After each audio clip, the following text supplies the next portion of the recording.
Hello everyone. Hello hello hello hello. कैसे हैं आप सभी? ओके। राधे राधे बच्चों। सो स्टार्ट करते हैं आज का session. Today is 4 February. I hope आप लोग अभी अगर 1 2 3 फरवरी से मेरे साथ जुड़े हैं तो आपको सेशन में मज़ा आ रहा होगा, सेशन समझ में आ रहा होगा, कंटेंट आई होप आपको बढ़िया तरीके से क्लियर हो रहा होगा। हम लोगों का पर्पज़ ये है कि आपको आसान आसान भाषा में सारी चीज़ें सिखाई जाएं, सारी चीज़ें बताई जाएं। ओके। सो आज सुबह 7 बजे करंट अफेयर्स नहीं हो पाया था। एक्चुअल में I am in my home town में आगरा आ रखा हूँ। और आपको पता है कभी कभी ऐसा भी होता है कि जब आप इधर से उधर मूव करते हैं तो बहुत सारी चीज़ें ऐसी होती हैं जो कहीं ना कहीं मिसमैनेज हो जाती हैं। तो सुबह टेक्निकल ग्लिच थी, इंटरनेट वगैरह का कनेक्शन ही थोड़ा सा दिक्कत दे रहा था मेरे को, तो इस वजह से मैं क्लास यहाँ पर नहीं ले पाया था। ओके। सो स्टार्ट करते हैं सेशन को। और कंटेंट वाइज आपको सारी चीज़ें बढ़िया रहने वाली हैं। पहले तो यार शुक्रिया कल के लिए, कल आपने इतनी प्यारी प्यारी विशेस दी है यार। ठीक है। बर्थडे वाले दिन मतलब मुझे तो ऐसा लग रहा था कि कितना प्यार बरस रहा है भाई। मैं उस लायक हूँ भी कि नहीं हूँ। लेकिन सच में यार शुक्रिया शुक्रिया शुक्रिया जो आप लोगों ने इतना प्यार दिया उसके लिए। ओके। सो स्टार्ट करते सेशन को। राधे राधे बच्चों। आज का मोटिवेशनल कोट काफ़ी प्यारा है। Okay. You only fail when you stop trying. मैं हमेशा से बोलता हूँ, देखो, life is all about doing something new. Okay, या डूइंग एवरीथिंग न्यू। आपको ना हर दिन मतलब day 1 day 2 day 3 day 4 day 5 हर दिन आपको कुछ ना कुछ न्यू करना ही है। ये आपकी लाइफ में होगा, ऐसा तो है नहीं कि नहीं होगा मेरे भाई। जिस दिन ना आपकी लाइफ में न्यू होना बंद हो जाएगा ना, उस दिन आपको अपनी लाइफ बोरिंग नजर आने लगेगी। आप खुद बोलोगे यार मजा नहीं आ रहा यार, लाइफ में थ्रिल नहीं है यार, कुछ तो न्यू होना चाहिए, कुछ तो नया करते हैं, कुछ तो तूफानी करते हैं। तो अभी अगर आपकी लाइफ में कुछ भी ना नया हो रहा है, नया मतलब कोई भी चैलेंज आ रहा है या लाइफ में कोई भी मेरे दोस्त आपको नया टास्क दिया जा रहा है, तो take it in a positive manner. Okay. अच्छा सोचो कैसे बढ़िया कर सकते हो, क्या बढ़िया कर सकते हो। ठीक है। कैसे चीजें हम बेहतर आउटपुट निकाल सकते हैं। लेकिन कोशिश करते रहो, कोशिश करना बहुत जरूरी है। ओके। कोशिश करना एक स्टूडेंट के नाते, ठीक है, बीइंग अ पर्सन, हमेशा कोशिश करो कि यार आपकी तरफ से हमेशा अपना बेस्ट दिया जाए। ठीक है। और ये मत सोचो कि यार ये मैं नहीं कर पाऊंगा, ये मेरे से नहीं होगा, मैं इसके लिए नहीं बना हुआ हूँ। ऐसा कुछ भी नहीं है जो कि असंभव है। ओके। कुछ भी ऐसा नहीं है जो असंभव है, हर चीज संभव है। आप बस अपने पे भरोसा रखिए और कोशिश करते रहिए, आगे बढ़ते रहिए। ओके। सर कल आपका बर्थडे केक देखकर मजा आ गया। हाँ यार, सबने मेरे को लपेट लिया था कल, और सबने लपेट लिया, बिल्कुल ऐसा कर दिया कि केक मैं कम, आशीष गौतम कम लग रहा था, केक गौतम ज्यादा लग रहा था। मैंने कहा मैं भी फिर मेरे दोस्त कहाँ रुकने वाला था, मैंने उनको लपेट लिया। समझ रहे हो नहीं समझ रहे हो? तो चलो स्टार्ट करते हैं सेशन। ओके। बाकी ना ये बर्थडे गिफ्ट आज भी है, अगर आप लोगों को अभी भी वॉरियर प्रो लेना है तो इसको हम लोगों ने एक्सटेंड किया है। वॉरियर प्रो बैच 2025 ये आज भी आपको उतनी प्राइस में मिल रहा है जितना कल में मिल रहा था। वैसे इसका प्राइस 1562 रहता है फॉर 24 मंथ। ओके। बट आपको ये 999 रुपीज में मिलेगा 12 मंथ के लिए। अब थारे भाई का जन्मदिन है तो मेरे भाई अपने बच्चों के लिए कुछ तो गिफ्ट बनता है, तो जो भी बच्चे आज वॉरियर प्रो में भी इनरोल करेंगे तो उनको भी 999 ही पे करना होगा, बजाय 12 महीने के 24 महीने वैलिडिटी रहेगी। इसमें आपको यहाँ पर Sarathi batch for financial awareness, monthly current affairs batch, mains special batch, static GK batch, Chakravyuh batch, यहाँ पर आपको एमसीक्यूज कवर होते हैं, यहाँ पर मंथली डिटेल करंट अफेयर्स है। ये फाउंडेशन बैच है मेरे भाई वो सारथी वाला। ये मेंस के टाइम पे आपको एसबीआई क्लर्क के बाद देखने को मिलेगा। ये सारे बैचेस का एक्सेस मिल जाएगा, मात्र 999 में जाइए और उसको इनरोल कर लेना। ओके। बाकी इसके अलावा टेस्ट गुरु और बड़ा हो चुका है, और कैसे बड़ा हो चुका है, अभी तक आपको इसमें एसबीआई क्लर्क मेंस के जीए के टेस्ट, एसबीआई पीओ के जीए के mock test, okay, RBI government scheme के मॉक टेस्ट मिल रहे थे, स्टेटमेंट बेस्ड करंट अफेयर्स के टेस्ट मिल रहे थे। अब इसमें 10-10 टेस्ट और ऐड करा दिए हैं जो कि एसबीआई क्लर्क प्री के फुल लेंथ मॉक टेस्ट है, जिसमें मैथ्स रीजनिंग इंग्लिश आपको देखने को मिल रहा है। यहाँ पर मैथ्स रीजनिंग इंग्लिश आपको देखने को मिल रहा है। ओके। उतने ही प्राइस में, अलग से आपको कुछ नहीं पे करना। सेम कोड आपको Y168 यूज करना है। ठीक है आप। और इसमें ये आपको 199 का पड़ेगा। ठीक है भाई, साउंड ओके ना? एक बार लिख देना। वॉल्यूम लो है। वॉल्यूम लो कैसे हो सकता है भाई, वॉल्यूम तो बिल्कुल टॉप पे चल रहा है। एक बार फिर भी मैं चेक कर लेता हूँ अगर वॉल्यूम लो है। वैसे तो नहीं होना चाहिए, बट फिर भी देख लेते हैं। नहीं यार भाई, मेरी तरफ से साउंड ओके, आप अपनी तरफ से साउंड ओके करिए। चलिए।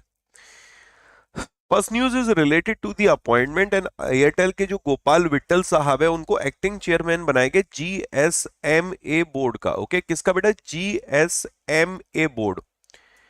अब होता क्या है ना, ये जैसे GSMA is basically association, okay, not profit industry association है, जिसको हम लोग जीएसएमए बोलते हैं, global system for mobile communication भी बोलते हैं, global system for mobile communication भी हम लोग इसको बोलते हैं। इन शॉर्ट आप जीएसएमए के नाम से भी आप याद रखें, ओके। ठीक है, अब हुआ क्या है कि जो गोपाल विट्ठल साहब है, जो कि वाइस चेयरमैन मैनेजिंग डायरेक्टर हैं भारती एयरटेल के, इनको इसका एक्टिंग चेयर बना दिया गया है, एक्टिंग चेयर।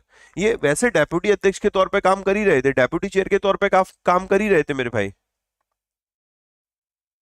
ठीक है। एंड अब यहाँ पर इनको यहाँ पर अध्यक्ष बना दिया गया है। अब आप कहोगे सर ये अचानक से कैसे, असल में ये इसलिए हुआ कि जो ऑलरेडी इसको हेड कर रहे थे जॉस मारिया अल्वारेस, ओके, जॉस मारिया अल्वारेस पायलट, इन्होंने यहां पर रेजिग्नेशन दे दिया था। अब भाई रेजिग्नेशन दे दिया, गद्दी छूट गई, तो कोई तो गद्दी पे बैठेगा, बात समझ में आ रही है मेरे भाई। अब यहां पर इनको गद्दी पे यहां पर बिठाया गया है, ओके। अब मुद्दे की बात पर आते हैं, इसके स्टैटिक फैक्ट पढ़ लेते हैं कि जीएसएम एसोसिएशन या जीएसएमए, इसकी स्थापना कब हुई थी? 1995 में, 1995 में, ओके। इसका हेडक्वार्टर कहां पर है? London UK, okay, London UK इसका हेडक्वार्टर है। ये इंपॉर्टेंट है, अक्सर एग्जामिनर ना हेडक्वार्टर्स वगैरह पूछ लेता है, तो कोशिश किया करिए कि आप इनको याद रख के चलें, ओके। चलो अब कुछ ना स्टैटिक, कुछ अभी रिसेंट के जो अपॉइंटमेंट रहे उनको ले लेते हैं। जैसा कि मैंने आपको पढ़ाया था अभी कि Maruti Suzuki, okay, Maruti Suzuki ने रीअपॉइंटमेंट किया है अपने एमडी एंड सीईओ का। किसका बेटा? एमडी एंड सीईओ का। अब एमडी एंड सीईओ कौन है? इनका नाम है हिसाची, ओके, हिसासी, हिसासी, नाम थोड़ा अजीब सा है, ताके उइची, ओके, उइची, हिसासी ताके उइची, ये एमडी एंड सीईओ है मारुति सुजुकी के, ओके। इसके अलावा अभी हाल फिलहाल मेरे दोस्त BCAS, bureau of civil aviation security, okay, bureau of civil aviation security का डायरेक्टर जनरल बनाया गया है राजेश निर्वाण को। किसको मेरे भाई? राजेश निर्वाण को। क्लियर है भाई? राजेश निर्वाण। अभी एक और अपॉइंटमेंट बहुत इंपॉर्टेंट हुआ था, India's ambassador to Israel, okay, Israel में भारत का राजदूत बनाया गया है किसी को। अब इंडिया के एम्बेसडर इजराइल में बने कौन है मेरे भाई? तो इनका नाम है जितेंद्र पाल सिंह, ओके, जितेंद्र पाल सिंह। बात समझ में आ रही है?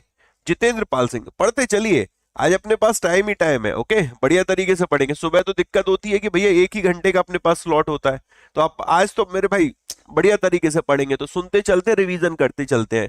आज सुबह 7 बजे करंट अफेयर्स नहीं हुआ तो भाई मेरे पे पेनल्टी तो बनती है ना। अब वो पेनल्टी है कि मैं टाइम के तौर पर कंपनसेट करूंगा, ओके, कंटेंट को रिवीजन के तौर पर देकर भी कंपनसेट करूंगा। तो अखिल गुप्ता जी की बात कर लेते हैं। अब गुप्ता जी को बोला कि गुप्ता जी क्या करोगे? गुप्ता जी कहते हैं अरे भैया जी कुछ तो काम करिए ना हमारे लिए, हमको कहीं लगाइए ना, बाल बच्चेदार आदमी है। अरे तो देखिए ना गुप्ता जी, भारतीय एक्सल लाइफ इंश्योरेंस में काम करेंगे। अरे गौतम जी आप कहीं पर भी सेट कर दीजिए। तो हमने इनको भारतीय एक्सल लाइफ इंश्योरेंस में चेयरमैन के पद पे बिठा दिया मेरे भाई। कहां पर? चेयरमैन के पद पे। तो अखिल गुप्ता जी चेयरमैन है भारतीय एक्सा लाइफ इंश्योरेंस के। क्लियर है भाई? आई होप क्लियर होगा, ठीक है। वैसे अच्छी न्यूज है ये वाली, अच्छा है, मतलब ये पूछा जा सकता है। एक कंपनी और इसका नाम है Reliance power, okay, Reliance power. Reliance power ने अभी अपना सीईओ किसको बनाया है? ओके, सीईओ या फिर एग्जीक्यूटिव डायरेक्टर, तो ये नीरज, नीरज, नीरज परख, ओके, नीरज परख मेरे भाई। बात समझ में आ रही है ना? मजा आ रहा है? समझ में आ रहा है? क्लियर हो रहा है? रिवीजन हो रहा होगा। जो बच्चे नए जुड़े होंगे उनको लग रहा होगा ये क्या चल रहा है, जो पुराने अपने पुराने चावल है उनको तो सब पता होगा कि हाँ जी भैया ये रिवीजन चल रहा है। अब एक और याद रखेंगे, इंडियन ओशियन रिम एसोसिएशन, इसके सेक्रेटरी जनरल का नाम क्या है? इसके सेक्रेटरी जनरल, इनका नाम है Sanjeev, okay, Sanjeev, Sanjeev Ranjan. Sanjeev Ranjan has been appointed as the secretary general of Indian Ocean Rim Association. अच्छा, अभी बीसीसीआई का ओम्बड्समैन बनाया गया है किसी को, new ombudsman of BCCI. Ombudsman मतलब होता है लोकपाल मेरे भाई। तो लोकपाल किसको बनाया गया? अरुण मिश्रा को। ये वो न्यूज है जो जनवरी महीने में रही है, उनका रिवीजन करा रहा हूं कि बीसीसीआई के जो ओम्बड्समैन बने मेरे भाई, इनका नाम है अरुण मिश्रा, ओके, अरुण मिश्रा। अच्छा, सीआरपीएफ के डायरेक्टर जनरल कौन है? डीजी कौन है? ये है ज्ञानेंद्र प्रताप सिंह, ओके, ज्ञानेंद्र प्रताप सिंह। इनको डायरेक्टर जनरल बनाया गया सीआरपीएफ का, सेंट्रल रिजर्व पुलिस फोर्स का, ओके। अच्छा, एक और बहुत इंपॉर्टेंट है, टी पांडे, टी पांडे का नाम जानते हो मेरे भाई, तुहिन पांडे साहब। इनको ना अभी हाल फिलहाल मेरे दोस्त रेवेन्यू सेक्रेटरी भी बना दिया गया है। अब मैं बोल रहा हूं भी बना दिया गया, इसका मतलब ये कोई और तो गद्दी पे बैठे हैं, हाँ जी किसी और गद्दी पे भी बैठे हैं। तो तुहिन पांडे जी क्या हैं जिनको रेवेन्यू सेक्रेटरी और बनाया गया है। ओके, अभी दीपम में DIPAM इसमें सेक्रेटरी बना दिया गया ए चावला जी को। ओके, ए अरुणीश चावला को दीपम का सेक्रेटरी बनाया गया, तुहिन पांडे को रेवेन्यू सेक्रेटरी बनाया गया। तो तुहिन पांडे जी इसके अलावा और क्या देख रहे हैं मेरे भाई, बताइए मित्रों, और क्या देख रहे हैं इसके अलावा? वो कुछ तो देख रहे होंगे। अच्छा, एक और बड़ा इंपॉर्टेंट अपॉइंटमेंट है, ISRO Indian space research Organisation. ठीक है, इसके अभी नए हेड बने V Narayan ji. Okay, V Narayanan. Okay, V Narayanan को अभी हाल फिलहाल मेरे दोस्त हेड बनाया गया है, किसका? इसका, किसका? इसरो का मेरे भाई। Okay, Indian space research organisation का। Okay, Indian space research. तो अभी ये वर्तमान में तुहिन पांडे जी अपने फाइनेंस सेक्रेटरी हैं, इस बात को याद रखेंगे। ओके, आगे बढ़े, इतना ही रिवीजन अपॉइंटमेंट में बहुत है, नहीं तो ज्यादा मेरे दोस्त मजा नहीं आएगा, फिर यहां ले लेंगे ना अपॉइंटमेंट में, इधर वाले में। अब ये कह रहे हैं कि बाट दे वेवर जो है ये बेल्जियम के नए प्राइम मिनिस्टर बन गए। गजब मेरे भाई। ठीक है, तो एक देश इसका नाम है बेल्जियम, और इस बेल्जियम यानी कंट्री है ये मेरे दोस्त यूरोप में। ओके, और इसके नए प्रधानमंत्री बनाए गए। इसको वैसे ऑफिशियली किंगडम ऑफ बेल्जियम के नाम से हम लोग जानते हैं। इनका नाम याद रखना, कंट्री के न्यू प्राइम मिनिस्टर का नाम क्या है? बाट दे वेवर।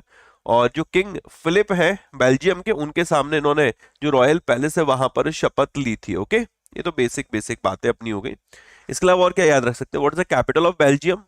सर बेल्जियम की कैपिटल है ब्रुसेल्स। अब यार ब्रुसेल्स से याद आया कि किसी संगठन का, किसी संस्था का यहां पर हेडक्वार्टर है। करेंसी तो यूरो होगी मेरे भाई, बेल्जियम ब्रुसेल यूरो। किसी को आइडिया कि ब्रुसेल में हेडक्वार्टर किसका है? मेरे को यार थोड़ा थोड़ा धुंधला धुंधला याद आ रहा है। Any idea? किसी को भी आइडिया हो मेरे भाई, कोई उस्ताद हो अपने बीच में? मैं तो उस्ताद नहीं हूं, मेरे को तो याद ही नहीं आ रहा। चलो मैं कुछ और अपॉइंटमेंट भी कनेक्ट कर देता हूं, जैसे कि एसोचैम का आप लोगों ने नाम सुना? अरे सर क्यों नहीं सुना एसोचैम का नाम? एसोचैम के सेक्रेटरी जनरल बनाए गए अभी मनीष साहब। ओके, मनीष सिंघल जी। ओके, सिंघल जी, मनीष सिंघल जी। अभी UIDIA, ओके, UIDI या सॉरी DAI, UIDAI इसके न्यू CEO अपॉइंट किए गए। इनका नाम है भुवनेश, भुवनेश कुमार। ठीक है, भुवनेश कुमार। एक बच्चा कह रहा है सर नाटो का हेडक्वार्टर है, कंफर्म? कंफर्म मेरे भाई? हाँ जी सर, क्या बात कर दी, नाटो का हेडक्वार्टर है। नाटो मतलब नॉर्थ अटलांटिक ट्रीटी ऑर्गेनाइजेशन। आपको पता है इसको हम लोग वॉशिंगटन ट्रीटी के नाम से भी जानते हैं। 2022 में क्वेश्चन आया था या 23 में यहां से, कि नाटो को हम लोग किस और नाम से जानते हैं, तो वॉशिंगटन ट्रीटी के नाम से और जानते हैं हम लोग। ये एग्जाम का सवाल है, और अभी रिसेंटली ना इसकी एनिवर्सरी सेलिब्रेट की गई थी, वो भी एग्जाम का सवाल बना था। इसकी स्थापना हुई थी 4 अप्रैल 1949 को। अब इसके हिसाब से 2024 में इसकी कौन सी एनिवर्सरी थी, एग्जाम का सवाल बना है। मेरे को कमेंट सेक्शन में बताइए मेरे भाई, कमेंट सेक्शन में बताइए। यार कुछ बच्चे कह रहे हैं साउंड नहीं आ रही, सच में साउंड नहीं आ रही क्या, या ये मेरे से मजे ले रहे हैं? ऑल ओके हो ना तो प्लीज लिख देना ऑल ओके। अच्छा, अभी यार आपको पता है इसमें टोटल 32 देश मेंबर हो गए हैं, 32 देश।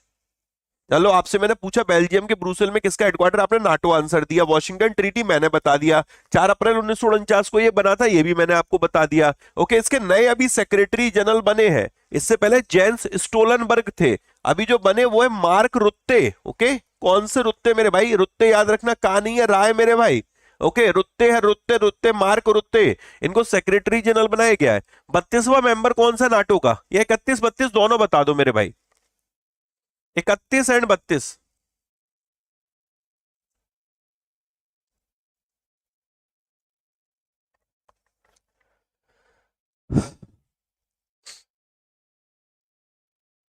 चलो 32वां मैं बता दे रहा हूं, 31वां आप बता देना। 32nd इज स्वीडन, 31st क्या है वो आप ढूंढ के बता देना। ओके, मजा आया, समझ में आया, स्टैटिक क्लियर हो गया, 2 4 5 अपॉइंटमेंट लपेट लिए, वो क्लियर हो गया मेरे भाई।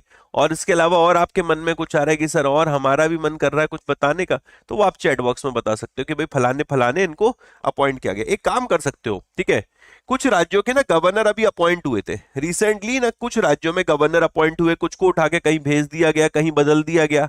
जैसे कि एक बहुत बड़ा नाम है अजय कुमार भल्ला, अजय कुमार भल्ला साहब। ओके, अब भल्ला जी पहले तो देख रहे थे होम सेक्रेटरी थे मेरे भाई, ये बात समझ में आ रही है। अब इनको यहां पर मणिपुर का गवर्नर बना दिया गया है, मणिपुर गवर्नर। अब ये किसकी जगह पे मणिपुर के गवर्नर बने हैं? सोचो सोचो, दिमाग लगाओ। आशीष गौतम की जगह पे? अरे नहीं भाई, इतने नहीं, इतने नहीं, अभी हम बड़े हुए। अनुसुईया, अनुसुईया उइके, उइके, ओके। अनुसुईया उइके की जगह पे अजय कुमार भल्ला को अभी मणिपुर का गवर्नर अपॉइंट किया गया, ओके। खान साहब को, खान मतलब आरिफ मोहम्मद खान साहब को खान साहब के पास ही भेज दिया है मेरे भाई, ठीक है। मतलब खान साहब जो बिहार में टीचर है, कौन नहीं जानता खान साहब को मेरे भाई, देश विदेश सब जगह सब जगह जानते हैं, ठीक है। तो ये बिहार के गवर्नर बनाए गए, आरिफ मोहम्मद खान साहब को बिहार का। अब ये इन्होंने रिप्लेस किसको किया है? तो जिनको रिप्लेस किया है वो इनकी जगह पे पहुंच गए, ये केरल के गवर्नर थे, ठीक है। अब इंपॉर्टेंट ये है कि केरल के गवर्नर कौन बने हैं? तो राजेंद्र विश्वनाथ अर्लेकर साहब, ओके। राजेंद्र विश्वनाथ अर्लेकर साहब, इनको केरल का गवर्नर बना दिया गया। एक दूसरे को एक दूसरे की जगह भेज दिया गया है। केरल वाले बिहार पहुंच गए, बिहार वाले मेरे भाई केरल पहुंच गए, ओके। एक नाम और याद रख सकते हो, हरि हरि बाबू कंबमपति, ओके। हरि बाबू कम हम पति, इनको मेरे दोस्त उड़ीसा का गवर्नर बना दिया गया है, ठीक है। उड़ीसा का गवर्नर, इससे पहले ये कोई और राज्य को देख रहे थे, अब ये उड़ीसा के गवर्नर बनाए गए। एक और नाम याद रख सकते हो, वीके सिंह साहब, ठीक है। वीके सिंह साहब को गवर्नर बना दिया गया मिजोरम का, गवर्नर ऑफ मिजोरम। सब याद हो जाएगा, लोड मत लेना, ये मत टेंशन लेना याद कैसे होगा, सब याद हो जाएगा, ठीक है। बस आप ये बताओ मजा आ रहा है कि नहीं आ रहा है? हरि बाबू कंबमपति उड़ीसा, अजय कुमार भल्ला मेरे भाई मणिपुर गवर्नर, वीके सिंह साहब governor of Mizoram, okay. Khan साहब यानी आरिफ मोहम्मद खान साहब को बिहार भेज दिए गए, राजेंद्र अर्लेकर साहब को केरल उठवा दिए गए, ठीक है। मजा आ रहा है, आनंद आ रहा है, क्लियर हो रहा है बेटा?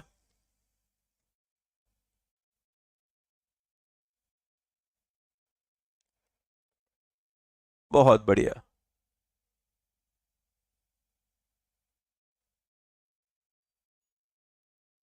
चलिए आगे बढ़ते हैं। लाइक जरूर करते चलिएगा, लाइक जरूर करते चलना, तब तो और आनंद आएगा मेरे भाई। चलिए चलिए चलिए, तो कितनी हम लोगों ने न्यूज रिवाइज कर ली होंगी, ठीक है। बेल्जियम फर्स्ट यूरोपियन कंट्री रहा, was among the first European country जिसने डिप्लोमेटिक रिलेशन भारत के साथ बनाए थे, आजाद भारत के साथ बनाए थे मेरे भाई, सितंबर 1947 में, okay. Maharashtra makes Marathi compulsory in all official dealing, nice nice nice nice मेरे भाई। एक बहुत बड़ा इनिशिएटिव यहाँ पर महाराष्ट्र ने लिया है, उसने कहा है कि हमने मराठी को मैंडेटरी कर दिया है। और आगे बहुत बड़ी बात बोली उन्होंने कि अगर कोई भी अधिकारी नहीं हमारी बात को मानता हुआ पाया जाता है तो उस अधिकारी को हम दंड देंगे, और दंड भी मेरे भाई बढ़िया तरीके से देंगे, यहाँ पर सरकार कह रही है। चलिए भाई देख लेते हैं किस तरीके से क्या होने वाला है, ओके। तो to promote the use of Marathi language, Marathi language के यूज को प्रमोट करने के लिए महाराष्ट्र गवर्नमेंट ने अभी एक इशू किया है ऑर्डर, और जिसमें कंपलसरी कर दिया है, कंपलसरी करा है राज्य में सरकारी, अर्ध सरकारी, स्थानीय स्वशासन, ओके, या फिर सरकारी निगमों, सरकारी जो सहायता प्राप्त कार्यालय है, वहां सभी अधिकारियों के लिए केवल मराठी में बात करना अनिवार्य है। सिर्फ मराठी में बात करना अनिवार्य है। बात समझ में आ रही बेटा?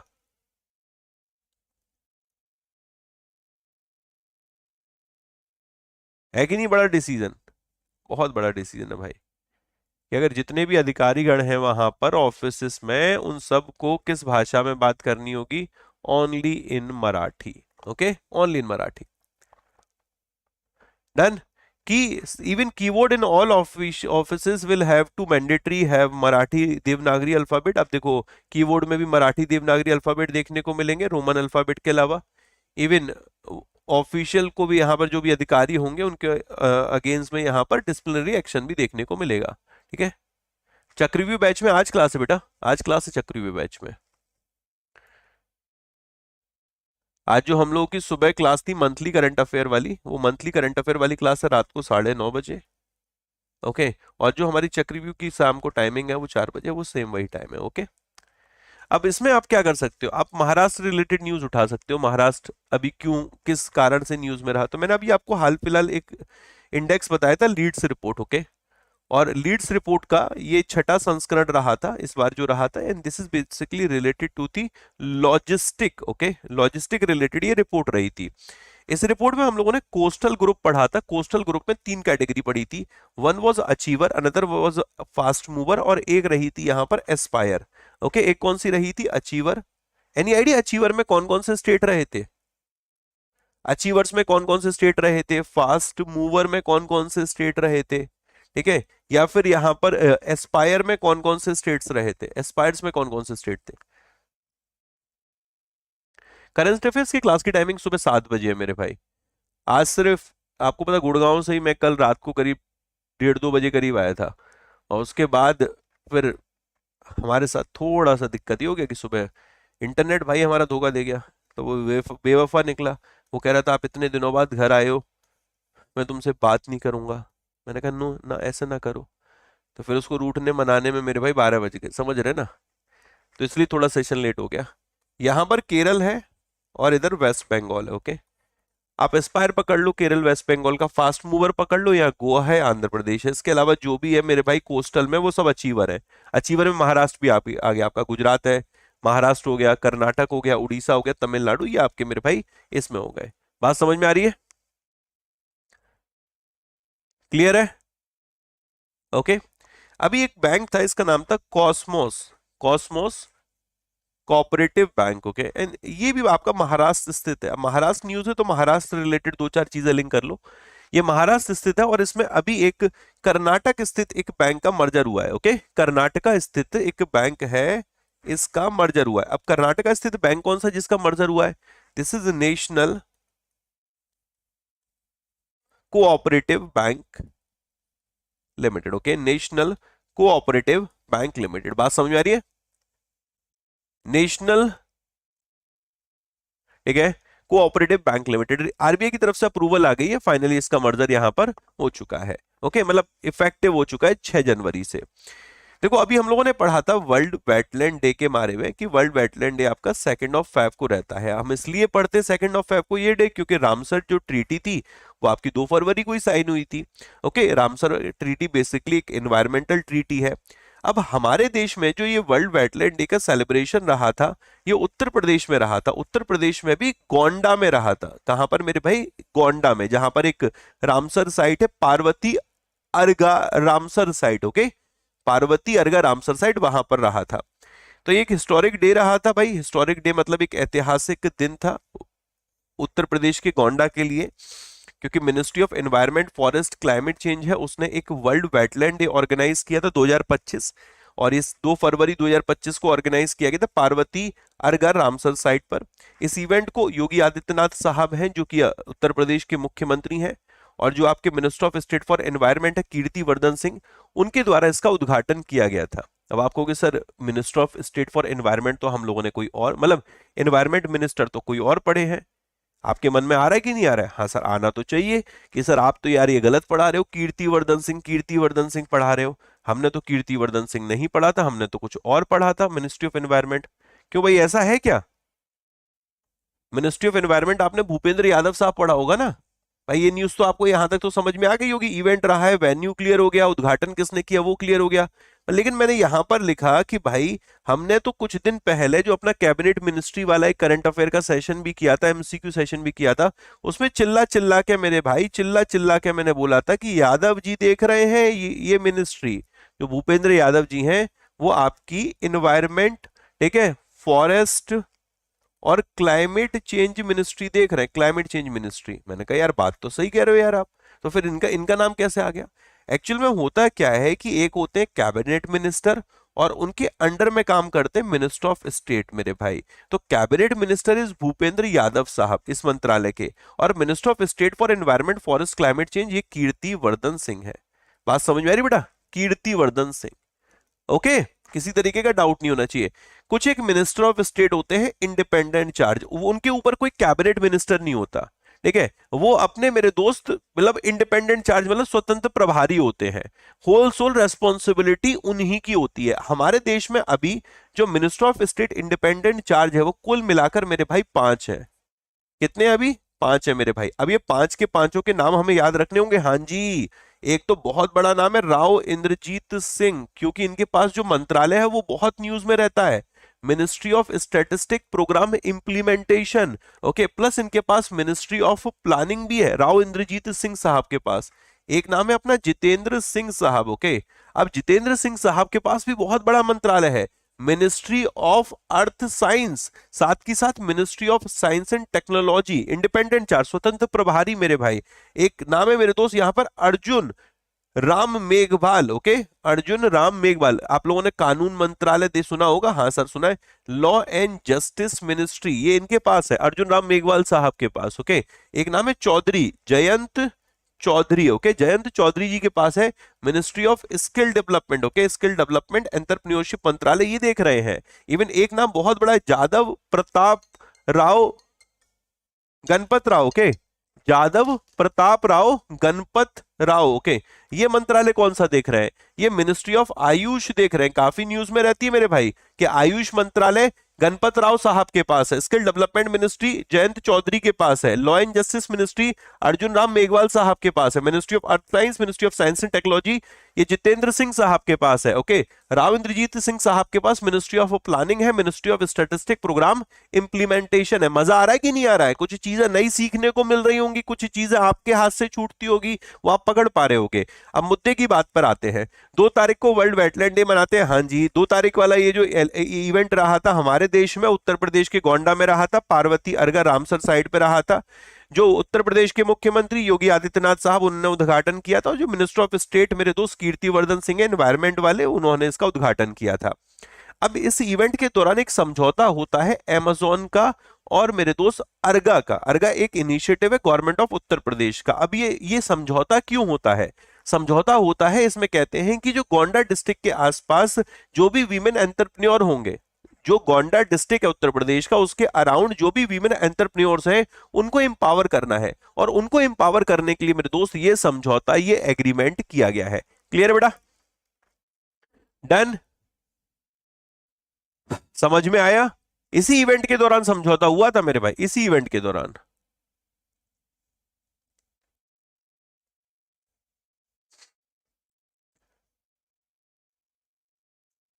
चलिए आगे बढ़ते हैं।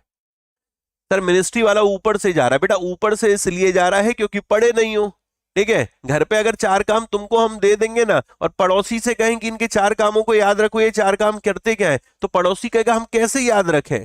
तो पड़ोसी कहेगा एक काम किया करो, रोज तुम हमें अपने बारे में बताए करो। अब वो आपने बोला कि हम क्यों बताएं, तुम हमसे पूछा करो, या तुम हमारे बारे में लिख लो कहीं पे और उसको पढ़ा करो कि रोज ये घर की सब्जी लेकर आता है, रोज ये घर के बर्तन धोता है, रोज मेरे दोस्त ये घर के सारे कपड़े धोता है, ठीक है, रोज मेरे भाई ये सब माता पिताजी के जो पैर दबाता है, ठीक है, उनकी सेवा करता है। अब उनको 5-7 चीजें बता रखी हैं, डेली उन्हें करनी है।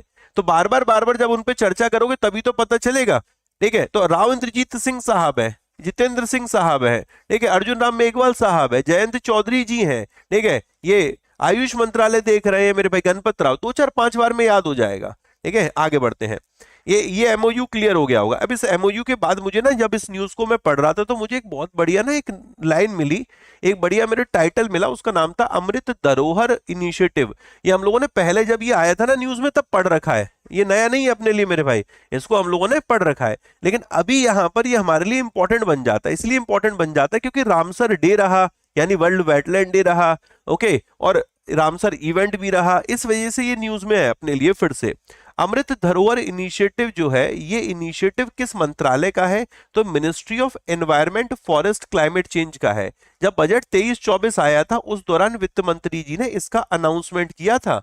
जो 23-24 अभी जो बजट आया था वो 25-26 बजट आया है, तो इससे पहले जो 23-24 का बजट आया था उसमें इस इनिशिएटिव का अनाउंसमेंट किया गया था। अब इस इनिशिएटिव का पर्पस क्या है? तो ये कहते हैं कि जो रामसर साइट है उनके कंजर्वेशन पे हमें काम करना है। इस इनिशिएटिव के तहत पर्पस यही है कि हमें यहाँ पर इसके कंजर्वेशन पे काम करना है, एम्प्लॉयमेंट अपॉर्चुनिटीज को बढ़ाना है, जो लोकल लाइवलीहुड है, अब रामसर साइट के आसपास जो लोग रह रहे हैं, वहां पर जो उस जगह रह रहे हैं, उन सभी के लिए आजीविका के स्रोत को बढ़ाना है मेरे भाई, आजीविका के लिए उनको बेहतर बनाना है। तो यही यहाँ पर इस पहल का उद्देश्य है, इसको 3 साल के लिए मेरे भाई इंप्लीमेंट किया जा रहा है। ओके, हम अमृत धरोहर पहल का उद्देश्य ही है रामसर साइटों के संरक्षण, मूल्यों को बढ़ावा देना, रोजगार के अवसर पैदा करना, स्थानीय आजीविका का समर्थन करना। क्लियर भाई? चलो आगे। इस इनिशिएटिव के चार कंपोनेंट है। चार कंपोनेंट कौन कौन सी, यही आपके एग्जाम का सवाल बनेगा। Species and habitat conservation, nature tourism, wetland livelihood और वेटलैंड कार्बन। इसी के इर्द गिर्द यहां पर ये बात की जा रही है। बात समझ में आ गई? डन। अभी एक न्यूज बहुत गजब की रही थी कि यार देखो, अभी रामसर साइट की बात हो रही है तो एक न्यूज और कनेक्ट कर लेते हैं। ठीक है, अभी रामसर साइट भारत में कितनी थी? 85। कितनी हो गई? 89। ओके, तो 85 थी, चार और जुड़ गई तो टोटल मिलाकर हो गई 89। अब इंपॉर्टेंट ये है कि ये जो चार है, इन चार में किन किन राज्यों में है? तो एक सिक्किम को मिली है, ओके, एक झारखंड को मिली है और दो यहां पर तमिलनाडु को मिली है, तमिलनाडु को। इवन 20 रामसर साइट के साथ तमिलनाडु हमारे देश में टॉप पर है। तमिलनाडु हमारे देश में मेरे दोस्त टॉप पर है और इंडिया ने अभी मेरे दोस्त चार और रामसर साइट प्राप्त करी तो कुल मिलाकर 89 हो गई है। अब मुद्दे की बात यह है कि ये चार कौन कौन सी हैं? तो झारखंड की है Udhwa lake, okay, Udhwa lake. Static question भी बन सकता है यहां से, ओके। अब मुद्दे की बात यह, सर सिक्किम का कौन सा है? एनी आइडिया सिक्किम का कौन सा है? कैचो पालरी ऐसी कुछ करके था ना, कैचो पालरी, खेचो खेचो पालरी, खेचो। अगर प्रोनाउंसिएशन गड़बड़ हो ना तो उसमें मत जाना मेरे भाई, ठीक है। खेचो पालरी। तमिलनाडु के दो वर्ड सेंचुरी थी, एनी आइडिया? तमिलनाडु की एक थी थीरथंगल, थीर थीरथंगल वर्ड सेंचुरी, और एक और थी मेरे भाई सकर्रा कोटई करके, सकर्रा कोटई। बात समझ में आ रही है? क्लियर है? आई होप मेरे भाई, हिंदी में मत जाना, थोड़ा हिंदी मेरे दोस्त प्रोनाउंसिएशन गड़बड़ हो सकता है, अदरवाइज मुझे नहीं लगता, थोड़ा बहुत हो सकता है। उदवा झील, उदवा लेक को बोल सकते हो। तमिलनाडु में हो गया तीरतंगल, नॉट थीरथंगल, तीरतंगल, ओके। और एक और हो गया सकर्रा या सकारा कोटई, ठीक है। और जो सिक्किम का है वो है खेचियो पालरी, खेचियो पालरी। तो टोटल मिलाकर 89 हो गए। क्या गजब की न्यूज मिली है, कितना कनेक्ट कर ली। एक और पॉइंट कनेक्ट करते हैं, जब लगे हाथ जब कर ही रहे, कि जब वर्ल्ड वेटलैंड डे सेलिब्रेट किया गया उसकी थीम क्या थी? थीम मेरे भाई, उसका विषय क्या था? विषय विषय मेरे भाई, थीम क्या थी? हिंदी में थी हमारे सामान्य भविष्य के लिए आर्द्र भूमि की सुरक्षा, ओके।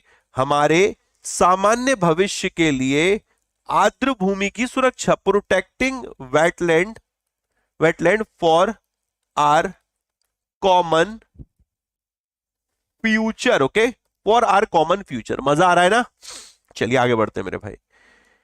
नेक्स्ट है, क्या न्यूज आई है? IBCA, international big cat alliance. Exam का सवाल यहां से बन चुका है और फिर मेरे दोस्त यहां से एग्जाम का सवाल बनने जा रहा है। इंटरनेशनल बिग कैट अलायंस एक मेरे दोस्त कॉलिजन है, ठीक है, एक ट्रीटी है। और ट्रीटी का पर्पस क्या है? ट्रीटी का पर्पस है कि जो 7 बिग कैट है मेरे भाई, 7 बिग कैट है, उनके कंजर्वेशन पे काम किया जाए। अब ये 7 बिग कैट कौन से? देखिए नहीं, आपको फेस दिख रहे होंगे इसके लोगों में मेरे भाई, दिख रहा है ये?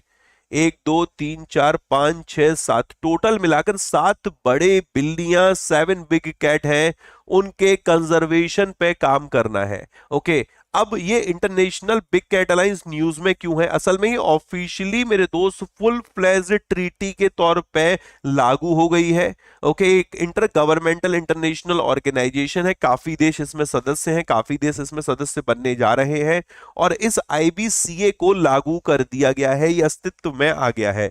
अब आपके दिमाग में आएगा ये 7 बिग कैट कौन से हैं? तो एक है मेरे भाई टाइगर, ओके, एक है आपका लायन, एक है मेरे भाई लेपर्ड, लेपर्ड्स, ठीक है, एक है आपका सिनो लेपर्ड्स, सिनो लेपर्ड, ओके। अब तो अपने यहां पर चीता भी आ गया मेरे भाई, चीता, चीता मेरे भाई। ये तो 5 अपने यहां पर है और दो और है, टोटल तो 7 है यहां पर। जैगुआर, जैगुआर और पूमा, बात समझ में आ रही है? ये टोटल 7 बिग कैट है जो 5 हमारे देश में है, tiger, lion, leopard, snow leopard, चीता, जैगुआर और पूमा। मुद्दे की बात पर आते हैं। तो फ्रेमवर्क एग्रीमेंट जो है इंटरनेशनल बिग कैट अलायंस के स्टैब्लिशमेंट को लेकर ऑफिशियली लागू हो चुका है। जनवरी 23 2025 से आईबीसीए और उसका जो सेक्रेटरीट है ये फुल फ्लेज्ड ट्रीटी बेस्ड एक इंटर गवर्नमेंटल ऑर्गेनाइजेशन बन जाएंगे और एक इंटरनेशनल लीगल एंटिटी बन जाएंगे। कब से बेटा? 23 जनवरी 2025 से, 23 जनवरी 2025 से। ओके, अब ministry of external affair government of India ने कहा है कि 5 कंट्रीज हैं, 5 कंट्रीज जो इसकी मेंबर बनी है अभी। ओके, इसमें Nicaragua, Eswatini, Bharat, okay, Somalia, Liberia. इन्होंने क्या किया है कि जो रेटिफिकेशन, एक्सेप्टेंस, अप्रूवल, जो इंस्ट्रूमेंट होते हैं, डॉक्यूमेंट होते हैं, वो सब डिपॉजिट कर दिए हैं। इन्होंने डिपॉजिटरी फ्रेमवर्क एग्रीमेंट साइन कर लिया, यानी कि ये देश मेंबर बन गए हैं। अभी तक 27 देश हैं जिसमें भारत भी शामिल है। उसने कहा है कि हम इसमें जुड़ेंगे। ओके, अभी मेरे भाई जुड़े नहीं है, जुड़ेंगे। लेकिन 5 देश ऐसे हैं, 5 कंट्रीज ऐसी हैं जो फॉर्मली इसके मेंबर बन गए हैं आईबीसीए के। ओके, क्लियर है ना बेटा? भेजे में सेट हो रहा है कि नहीं हो रहा है? कौन कौन से? पहले आप लोगों ने सिर्फ सोमालिया, इंडिया, निकारागुआ, इस्वातिनी के बारे में पढ़ा था। यहां पर एक नाम और याद रखना बेटा, लिबेरिया। टोटल 5 है ये, लिबेरिया। बात क्लियर हो रही है? लिबेरिया मेरे भाई। आगे बढ़ते हैं। आईबीसीए को माननीय प्रधानमंत्री नरेंद्र मोदी जी ने लॉन्च किया था 2023 में। ओके, जब हम लोग जो प्रोजेक्ट टाइगर है उसके 50 साल है उसको सेलिब्रेट कर रहे थे, उसको कमोमरेट कर रहे थे, उस दौरान मोदी जी ने इसको लॉन्च किया था। अब यूनियन कैबिनेट ने अभी 2024 में फरवरी में एक मुलाकात की थी, एक मीटिंग की थी और कहा था कि जो आईबीसीएएस का हेडक्वार्टर इंडिया में स्टैब्लिश होगा, इंडिया में स्टैब्लिश होगा। तो ये सोचिए, एक तो इंटरनेशनल सोलर अलायंस है, ओके, जो भारत का इनिशिएटिव है, उसका हेडक्वार्टर गुरुग्राम में है। ओके, गुरुग्राम में। एक आईबीसीए मेरे भाई, इसका हेडक्वार्टर भी अब इंडिया में सेटअप होगा। एक और है coalition for disaster resilient resilient infrastructure, CDRA है I think, coalition for disaster resilient infrastructure, CDRI, CDRI. ये भी मेरे भाई इंडिया में स्टैब्लिश हो रहा है। ओके, इसके अलावा मेरे दोस्त एक और था यहां पर, ग्लोबल बायोफ्यूल अलायंस, ये भी इंडिया ने लॉन्च की थी। ओके, तो एग्जामिनर ने क्या सवाल पूछा था, जो सोचिए कितना बेहतरीन सवाल पूछा था एग्जामिनर ने। ऐसे लिखा था कि निम्न में से कौन सी ऐसी संस्थाएं या ट्रीटी हैं जो भारत की पहल है, जो भारत का इनिशिएटिव है। उसमें ये सारे ऑप्शन में दे रखे थे मेरे भाई, एक ऑड वन था जिसको एलिमिनेट करना था। ठीक है, आईएसए, आईबीसीए, सीडीआरआई और ग्लोबल बायोफ्यूल अलायंस, ऐसे और भी चीजें हैं जो भारत की मेरे दोस्त पाइपलाइन में है। लेट्स सी मेरे दोस्त, आईबीसी हेडक्वार्टर, हाँ इन सबके हेडक्वार्टर इंडिया में ही है मेरे भाई, लेकिन अभी इन पे फाइनल नहीं हुआ। ये आईएसए का तो क्लियर है, आईबीसी अब अस्तित्व में आने वाला है। क्लियर बेटा? डन। ये 7 बिग कैट कौन सी हैं आपके सामने नाम भी लिखे हुए हैं, इनको आप देख सकते हैं। मजा आ रहा है ना? समझ में आ रहा है ना? क्लियर हो रहा है ना? मैं आपको साथ के साथ ये भी बताता चल रहा हूं कि एग्जामिनर क्या क्या पूछ रहा है यहां से। आईबीसीए को गवर्नमेंट ऑफ इंडिया ने स्टैब्लिश किया था एक नोडल ऑर्गेनाइजेशन के माध्यम से। जो नोडल ऑर्गेनाइजेशन है वो नेशनल टाइगर कंजर्वेशन अथॉरिटी। हमारे लिए नेशनल टाइगर कंजर्वेशन अथॉरिटी भी इंपॉर्टेंट है भाई। नेशनल टाइगर कंजर्वेशन अथॉरिटी एक वाइल्ड लाइफ कंजर्वेशन एजेंसी है। जितनी भी मतलब सिंपल शब्दों में ये समझ लो अभी के लिए इसमें कि ministry of environment, forest, climate change, okay, और या फिर यूं ऐसे नेशनल टाइगर कंजर्वेशन अथॉरिटी है। इसको यहां पर नोडल ऑर्गेनाइजेशन के तौर पे तैयार किया था आईबीसीए को स्टैब्लिश करने के लिए। ओके, क्या गजब न्यूज है यार, क्या गजब न्यूज है। क्या नहीं खेल सकता एग्जामिनर, क्या नहीं खेल सकता मेरे भाई, एक एक पॉइंट के साथ खेल सकता है, एक एक पॉइंट के साथ। ठीक है, एक एक पॉइंट के साथ खेल सकता है, मतलब बढ़िया तरीके से खेल सकता है। आप बस इतना सोचिए कि क्या नहीं आप कर सकते मेरे भाई। अगर इस न्यूज को पढ़ के चले गए ना तो आप एक एक क्वेश्चन फोड़ के आओगे।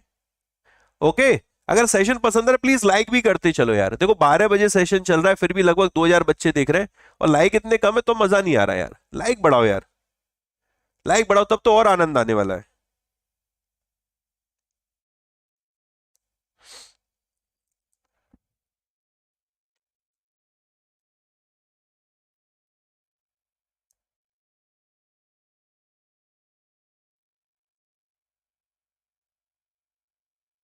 ये बच्चों को एडवर्टाइजमेंट कैसे दिख रहे हैं क्लास में यार? हम मने करवाते हैं कि भाई बच्चों को एडवर्टाइजमेंट नहीं दिखनी चाहिए, अरे आयुष भाई, भैया जी राधे राधे। अरे सर,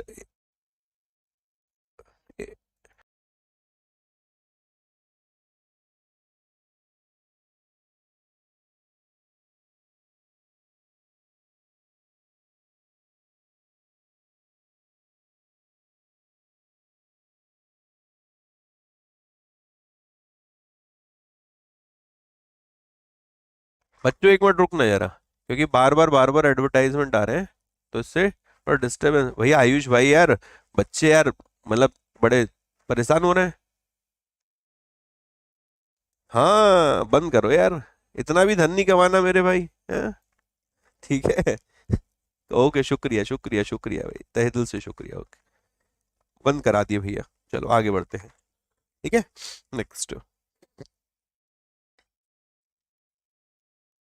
अब देखो यार, ये गजब की एक न्यूज आई है, आरबीआई की तरफ से न्यूज आई है। 2000 के नोट को लेकर ये न्यूज आई है। क्या गजब न्यूज है, मतलब गजब नहीं, सुपर न्यूज है। ठीक है,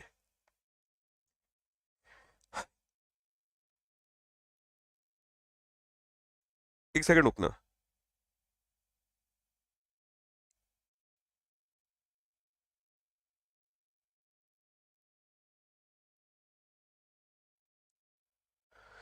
2000 का जो नोट नहीं है, आपको पता है यार, 2000 का नोट बंद हो गया, लेकिन अभी भी हम लोग कहते हैं this is a legal tender. Legal tender कहने का मतलब ये है कि नोट सिर्फ चलन में नहीं है, लेकिन नोट की वैल्यू खत्म नहीं हुई।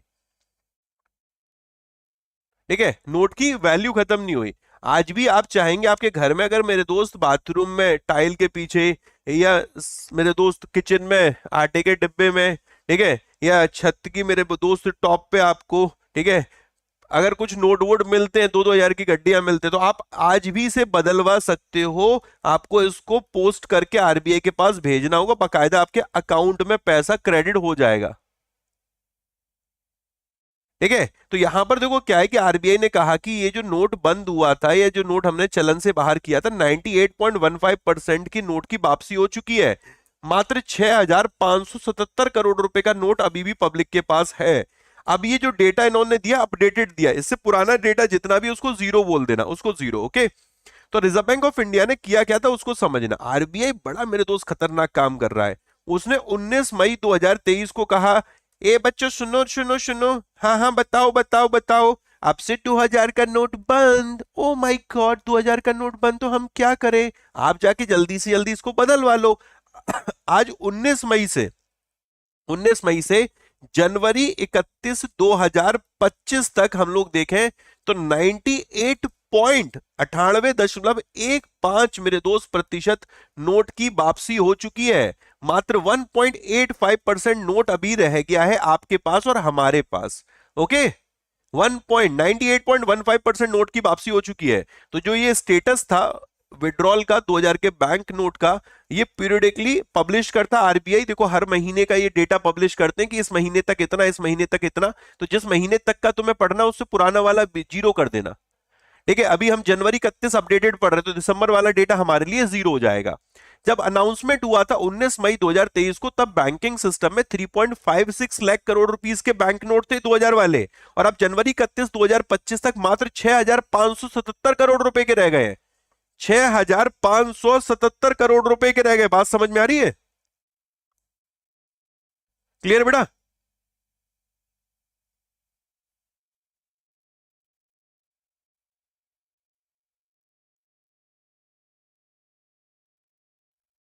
क्लियर है बेटा?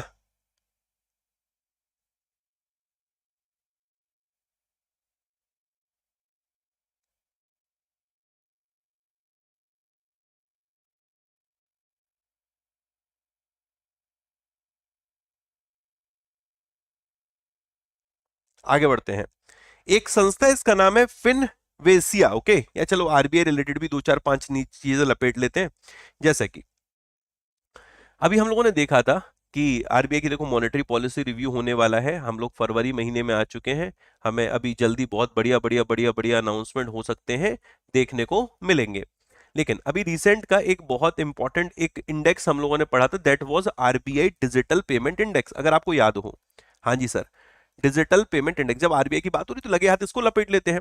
ये जो डिजिटल पेमेंट इंडेक्स का डेटा आया, ये सितंबर 2024 का डेटा आया है। ओके, सितंबर 2024 का। इसमें क्या बोला, वैसे डीपीआई ये बताता है कि डिजिटल पेमेंट कितना हम और आप लोग कर रहे हैं। ओके, तो ये आरबीआई इसको 1 जनवरी 2021 से इसका डेटा पब्लिश कर रहा है। 1 जनवरी 2021 से आरबीआई इसका डेटा पब्लिश कर रहा है, जिसमें जो बेस पीरियड है मेरे भाई, जो बेस पीरियड है वो आपका मार्च 2018 है। ठीक है, और जो बेस स्कोर है, बेस स्कोर वो आपका मेरे दोस्त है 100। ओके, जो बेस स्कोर है वो आपका है 100, और जो बेस है मेरे भाई वो आपका मार्च 2018 बेस ईयर हो गया। इवन सितंबर की बात कर लेते हैं भाई, सितंबर 2000 या सितंबर का डेटा देख लेते हैं। सितंबर 2024 में क्या स्कोर रहा था, तो स्कोर था मेरे दोस्त 465.33। और उससे पहले अगर हम लोग देखें कि मार्च महीने में, मार्च 2024 का जो डेटा आया था उसमें स्कोर क्या था, 445.5। इसका मतलब इस चीज को जरा समझने की कोशिश करना। ये कह रहे कि मार्च 2025-24 में डीपीआई का जो स्कोर था वो था 445, सितंबर 2024 में 465 हो गया। इसका मतलब लोग ज्यादा अब डिजिटल ट्रांजेक्शन की तरफ झुक रहे हैं।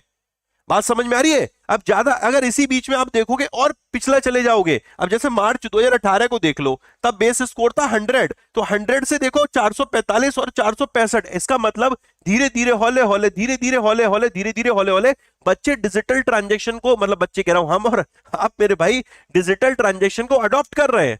ओके, लोग कैशलेस हो रहे हैं, लोग कैश की बजाय डिजिटली ज्यादा चीजें करना पसंद कर रहे हैं। ओके, अब एग्जामिनर यहां से एक सवाल और पूछ सकता है कि ये जो डिजिटल पेमेंट इंडेक्स है इसके 5 ब्रॉड पैरामीटर हैं। गौर फरमाइएगा, बहुत शानदार सवाल बता रहा हूं एग्जाम का। जो ये डिजिटल पेमेंट इंडेक्स है इसके 5 ब्रॉड पैरामीटर हैं। अब ये जो 5 ब्रॉड पैरामीटर है ये क्या है, इनके नाम क्या है मेरे भाई? तो इनका नाम है पहला, दूसरा, तीसरा, चौथा, पांचवा। तो पहले को नाम दिया मैंने payment enabler. Okay, payment enabler. दूसरे को नाम दिया payment infrastructure demand side factor. Okay, तीसरे को दिया payment infrastructure supply side factor. Demand side factor, payment infrastructure, supply side factor. चौथे को नाम दिया पेमेंट परफॉर्मेंस। पांचवे को नाम दिया मेरे भाई कंज्यूमर सेंट्रिसिटी। क्या नाम दिया? Consumer centricity. अब एग्जामिनर उस्ताद है, वो पूछ लेगा इस डिजिटल पेमेंट इंडेक्स की वेटेज क्या, सबसे ज्यादा वेटेज किसकी है? पेमेंट परफॉर्मेंस की सबसे ज्यादा वेटेज है 45%। सबसे कम वेटेज किसकी है इसमें? कंज्यूमर सेंट्रिसिटी की, कंज्यूमर सेंट्रिसिटी की 5% है। पेमेंट परफॉर्मेंस के बाद सबसे ज्यादा किसकी है? पेमेंट इनेबलर की 25% है। ओके, और payment infrastructure supply side factor की वेटेज है 15% और इसकी वेटेज बची 10%। तो 25 और 15 40 और 10 50 और 5 55 और 40 95 और 500, टोटल मिलाकर मेरे भाई यहां 100 स्कोर बैठता है। क्लियर है? डिजिटल पेमेंट इंडेक्स नहीं भी पढ़ा होगा ना मेरे भाई तो पूरा पढ़ लिया हम लोगों ने। जिन्होंने नहीं भी पढ़ा होगा ना कि हाँ जी सर हमने तो पढ़ा ही नहीं था, ठीक है, अब तो समझ में आ गया, अब तो क्लियर हो गया कि डिजिटल पेमेंट इंडेक्स क्या होता है, कौन जारी करता है, डिजिटल पेमेंट इंडेक्स में क्या क्या चीजें चल रही हैं। अब चलो गजब की चीज एक और कनेक्ट कर लेते हैं। क्या कनेक्ट कर लेते हैं? अभी वर्तमान में आरबीआई के गवर्नर कौन है? नए नए जो नए नवेले बने, इनका नाम है Sanjay Malhotra. Okay, Sanjay Malhotra. Okay, RBI में डेप्यूटी गवर्नर 4 है, होते 4 है अभी लेकिन 3 है। एक अभी जो माइकल देव पत्रा साहब है, इनका कार्यकाल पूरा हो गया, एमडी पात्रा साहब का। तो जो 3 बचते हैं वो 3 कौन है? जो 3 बचते हैं उसमें एम आर राव साहब, एम राजेश्वर राव साहब, टी रविशंकर साहब। ओके, टी रविशंकर, और एक है स्वामीनाथन जानकी रमन। ओके, स्वामीनाथन जानकी रमन, बात समझ रहे हो? स्वामीनाथन जानकी रमन। तो ये 3 है। अब इसमें भी इंटरेस्टिंग चीज बताता हूं। एक कमेटी है monetary policy committee. Monetary policy committee में 3 मेंबर होते हैं आरबीआई के, 3 मेंबर होते हैं गवर्नमेंट ऑफ इंडिया के। जो 3 मेंबर यहां पर मेरे दोस्त जो रिजर्व बैंक ऑफ इंडिया वाले हैं, 3 मेंबर जो गवर्नमेंट ऑफ इंडिया वाले हैं, इसमें आरबीआई के एक तो संजय मल्होत्रा जी हैं। अब जो डेप्यूटी गवर्नर इसमें थे माइकल देव पत्रा साहब, वो तो चले गए ना, वो तो उनका तो मेरे दोस्त काम पूरा हो गया ना, उनका तो मेरे दोस्त कार्यकाल पूरा हो गया ना। हाँ जी सर पूरा हो गया। तो अब उनकी जगह पे मॉनेटरी पॉलिसी में किसको बैठाया गया है? किसी को आइडिया है? एम आर राजेश्वर साहब जो एम आर राव साहब है, एम राजेश्वर राव साहब है, इनको यहां पर बैठाया गया है। क्लियर है भाई? डन।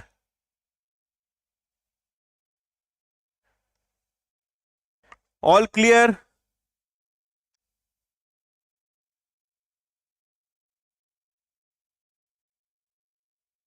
All clear. चलो आगे बढ़ते हैं। ठीक है, नेक्स्ट न्यूज। एक संस्था है, इसने एक एप्लीकेशन लॉन्च करी, इसका नाम है जंप। अब ये करेगी मेरे दोस्त जंप। ओके, क्या नाम है इसका? जंप। ठीक है, तो Finvasia launches AI driven financial app jump. Okay, इसने अभी मेरे भाई, ठीक है, एक फिनवेशिया करके एप्लीकेशन, मतलब फिनवेशिया संस्थान है, एक एप्लीकेशन लॉन्च किया, इसका नाम है बेटा जंप। ओके, अच्छी है। क्यों अच्छी है वो बताता हूं। फिनवेशिया ने अभी एक एआई पावर्ड ऐप लॉन्च किया जंप, जिसका पर्पस है पर्सनल फाइनेंस को सिंप्लीफाई करना।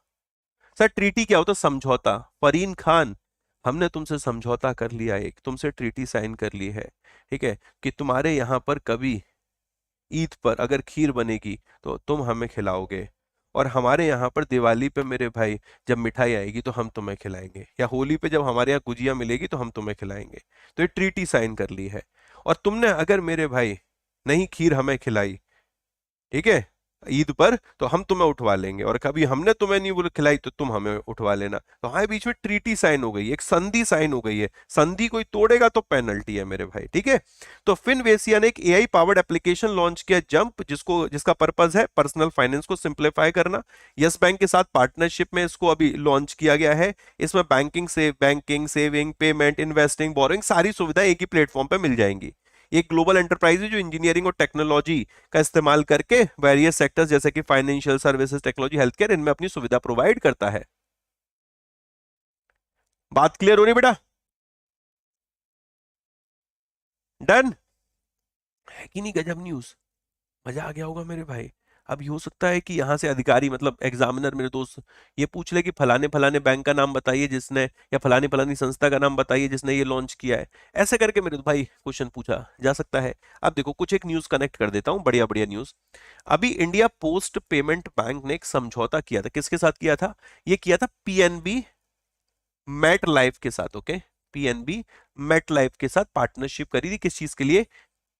लाइफ इंश्योरेंस की एक्सेस को इंडिया में बढ़ाने के लिए। ओके, लाइफ इंश्योरेंस की एक्सेस को बढ़ाने के लिए।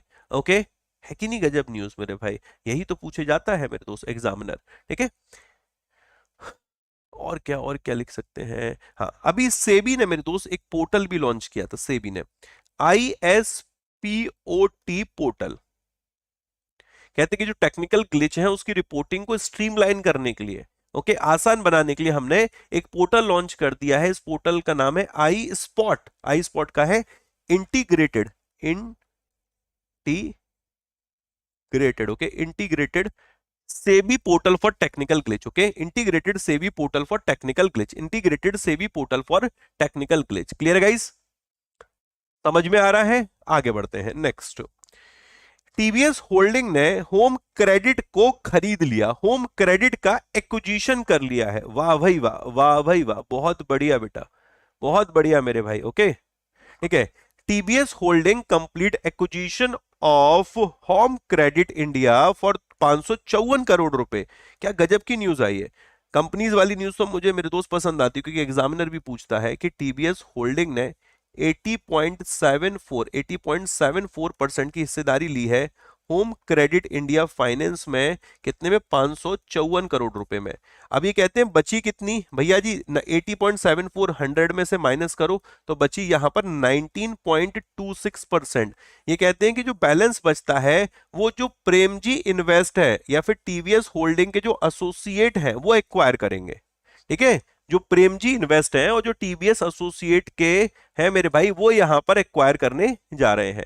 ठीक है, क्लियर बेटा? मजा आ रहा है? आनंद आ रहा है? प्लीज प्लीज प्लीज सेशन को लाइक करते हुए चलिएगा, तब मुझे बढ़िया लगेगा।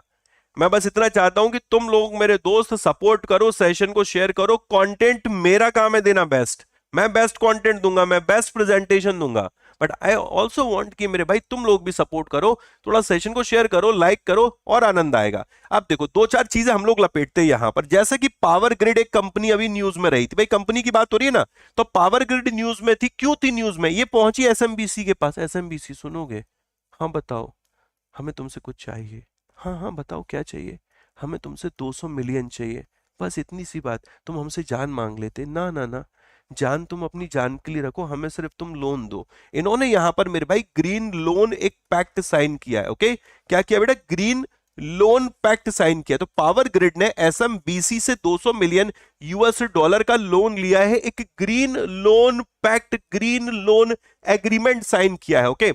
एप्लीकेशन से याद आया मेरे भाई, एक वर्चुअल असिस्टेंट अभी लॉन्च किया गया था मेरे दोस्त, याद होगा आपको, गपशप ने, गपशप गपशप ने जागृति नाम से मेरे भाई एक अभी वर्चुअल असिस्टेंट लॉन्च किया था। गपशप ने मिनिस्ट्री ऑफ कंज्यूमर अफेयर के साथ एक समझौता किया था, ठीक है, मिनिस्ट्री ऑफ कंज्यूमर अफेयर ने पार्टनरशिप करी थी अब गपशप प्लेटफॉर्म के साथ, ओके, और एक web based AI virtual assistant launch किया था जिसका नाम जागृति है, कि अगर कोई भी कंज्यूमर कंप्लेंट करना चाहता है तो क्यों ना कंप्लेंट फाइलिंग प्रोसेस को आसान बनाया जाए, ओके, उसके लिए यहां पर ये कोलैबोरेशन किया गया था। इवन अभी एक कंपनी है, इसका नाम है एयर इंडिया, ये भी न्यूज में रहा था। क्यों न्यूज में रहा था, इसने कहा है कि अगर कोई भी हमारे देश में हवाई जहाज का सफर करना चाहता है, यानी वो डोमेस्टिक फ्लाइट लेना चाहता है, तो अब उसको इंटरनेट की दिक्कत नहीं होगी। इन फ्लाइट वाईफाई की सुविधा दे रहा है air India, in flight wifi की सुविधा दे रहा है मेरे भाई इंडिया। बात समझ में आ रही है, मतलब एयर इंडिया ये सुविधा दे रहा है। गजब न्यूज है मेरे भाई, गजब न्यूज है मेरे दोस्त, निश्चित तौर पे यहां से आपको एग्जाम में सवाल देखने को मिल सकता है, ओके। हाँ हाँ हाँ, और क्या कनेक्ट कर सकते हैं हम लोग, और क्या कनेक्ट कर सकते हैं, हाँ, एक और अभी न्यूज रही थी, एफ आई यू इंडिया ने अभी पेनल्टी लगाई है 9.27 करोड़ रुपीस की। किसके ऊपर पेनल्टी लगाई है मेरे दोस्त, बाय बिट के ऊपर, ओके, बाय बिट के, PMLA, prevention of money laundering act violation के चलते 9.27 करोड़ की पेनल्टी इंपोज की है FIUIND ने। क्लियर दोस्त, डन। बाय बिट के ऊपर, ये जरूर याद रखना, किसके ऊपर, बाय बिट के ऊपर, बाय बिट के ऊपर, ओके। चलो आगे बढ़ते हैं। ओपन एआई ने अनाउंस किया है कि deep research tool for chat GPT, okay, chat GPT, इसके बनाने वाले मेरे भाई ओपन एआई, सामने सैम ऑल्टमैन है। ये 5 फरवरी यानी कल भारत में विजिट पर भी आ सकते हैं, ओके। और ये डीप रिसर्च इन्होंने टूल लॉन्च किया, अभी डीप सीक करके आया था, ठीक है, उसके चलते यहां पर ये भाई भी और थोड़े एक्टिव है, ठीक है। तो US tech giant open AI, इसने अभी अनवील किया चैट जीपीटी टूल जिसका नाम है डीप रिसर्च, जो कि डिटेल्ड रिपोर्ट यहां पर प्रोड्यूस करेगा। कंपनी ने अनाउंसमेंट भी किया है, ओपन एआई के जो चीफ है इनका नाम है सैम ऑल्टमैन। इन्होंने कहा है कि हमने अभी सॉफ्ट बैंक ग्रुप के साथ एक कोलैबोरेशन भी किया है, ठीक है, एआई सर्विसेज को और आगे बढ़ाने के लिए बिजनेसेस में, okay. Even soft bank group का प्लान है कि वो 3 बिलियन यूएस डॉलर का हर साल इन्वेस्टमेंट करेगा ओपन एआई के जो solution across its group companies उसमें इंप्लीमेंट करने के लिए। बात समझ में आ रही बेटा, है कि नहीं है गजब न्यूज, ओके। आगे बढ़ते हैं। क्रेडिट एक्सेस बोरोइंग करूंगा तो भाई कर ले, दिक्कत क्या आ रही है, okay. 50 million US dollar, not billion US dollar, 50 million US dollar. IFC basically part of world bank, IFC आपका विश्व बैंक का पार्ट है, माइक्रो लेंडर है क्रेडिट एक्सेस ग्रामीण। ये 50 मिलियन यूएस डॉलर बोरो कर रहा है इंटरनेशनल फाइनेंस कॉर्पोरेशन से under the external commercial borrowing route, okay. देखो ईसीबी क्या होता है, नाम से क्लियर हो रहा है, ईसीबी, बी मतलब होता है बोरोइंग, ओके।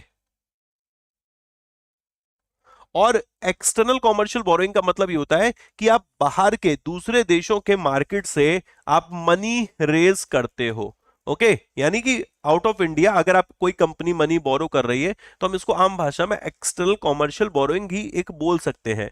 ये बेसिकली कॉमर्शियल लोन होता है जो कि रेजिडेंट एंटिटी होती है, जैसे फॉर एग्जांपल इंडिया के कॉन्टेक्स्ट में बात करें तो भारत की कंपनी हो गई, वो किसी बाहर के नॉन रेजिडेंट जो लेंडर होती हैं उनसे पैसा लेते हैं, इसे बोलते हैं हम लोग external commercial boring, external commercial boring. तो जो क्रेडिट एक्सेस ग्रामीण है ये 50 मिलियन यूएस डॉलर बोरो कर रहा है इंटरनेशनल फाइनेंस कॉर्पोरेशन से under the external commercial borrowing route, और बोरिंग यहां पर हेल्प करेगी इसको 40 लाख एडिशनल वीमेन बोरोअर तक पहुंचने में। ओके, जो कि एग्रीकल्चर अलाइड एक्टिविटीज में जुड़ी हुई है। तो अपने लिए अमाउंट इंपॉर्टेंट है, संस्था इंपॉर्टेंट है, और संस्था जो कि यहाँ पर क्रेडिट उपलब्ध करा रही है वो हमारे लिए इंपॉर्टेंट है। अब आ जाते हैं यहाँ पर विश्व बैंक के बारे में पढ़ लेते हैं, वर्ल्ड बैंक के बारे में। वर्ल्ड बैंक 1944 में बना था, 1944 में। ओके, जो ये वर्ल्ड बैंक मेरे दोस्त 1944 में अपना बना था विश्व बैंक, इसका हेडक्वार्टर वॉशिंगटन डीसी में। ओके, एकदम दिमाग में आया, कहीं न्यूयॉर्क में तो नहीं, वॉशिंगटन डीसी मेरे दोस्त, वॉशिंगटन डीसी। इसके जो प्रेसिडेंट इनका नाम है अजय बांगा। ओके, अजय बांगा मेरे भाई, ये किस नंबर के प्रेसिडेंट है? 14वें नंबर के प्रेसिडेंट है। ओके, ये जरूर याद रखना। इसमें एक नाम और याद रखना, चीफ इकोनॉमिस्ट का, इंदर मित गिल। ओके, इंदर मित गिल, ये आपके चीफ इकोनॉमिस्ट है। तो 1944 में बना विश्व बैंक, वॉशिंगटन डीसी हेडक्वार्टर हो गया मेरे भाई। अजय बांगा इसके हेड हो गए, 14वें नंबर के। इंदरमित गिल साहब इसके चीफ इकोनॉमिस्ट हो गए हैं। इतनी बातें तो मेरे दोस्त आपके क्लियर होंगी। अब इसमें इंपॉर्टेंट बनता है वर्ल्ड बैंक ग्रुप के टोटल, मतलब वर्ल्ड बैंक ग्रुप को जब हम बोलते हैं ग्रुप तो इसका मतलब इसके टोटल 5 भाग हैं। अब 5 भाग कौन कौन से हैं? जिनमें से एक है IFC, okay, international finance corporation. एक नाम है international bank for reconstruction and development. एक नाम है आईडीए, इंटरनेशनल डेवलपमेंट एसोसिएशन।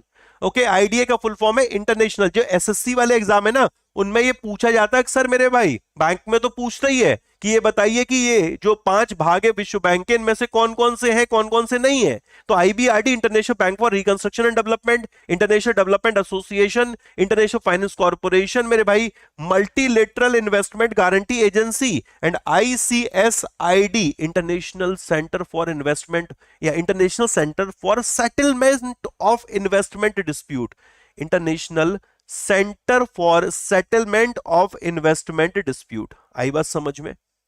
अब इसमें से एक आईएफसी के स्टैटिक फैक्ट उठा लो, इनके भी स्टैटिक फैक्ट आपको पता होने चाहिए। आईएफसी 1956 में बना है, 1956 में। हेडक्वार्टर इसका भी वॉशिंगटन डीसी है मेरे भाई। एटलीस्ट ये 2 चीजें तो पकड़ के चलो।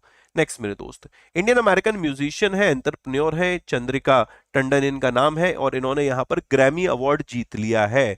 ओके, ग्रैमी अवार्ड इंपॉर्टेंट, हाँ समझते हैं।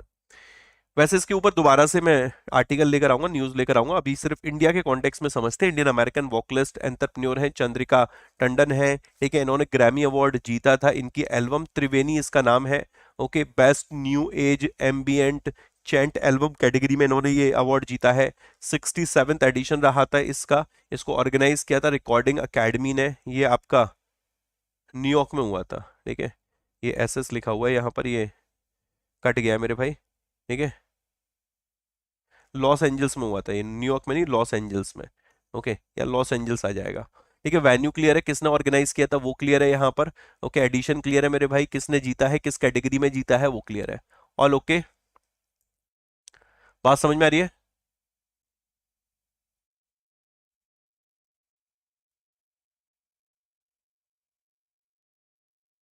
सर आजकल आप रिवीजन क्यों नहीं करवा रहे?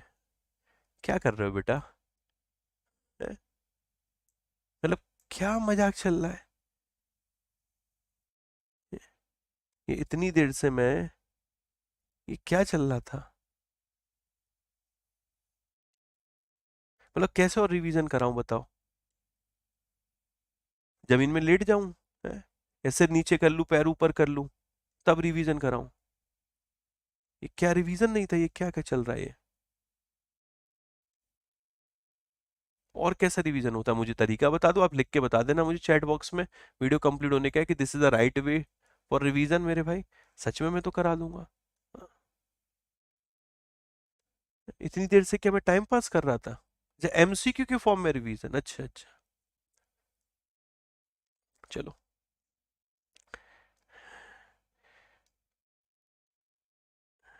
चलो भाई, ठीक है ठीक है,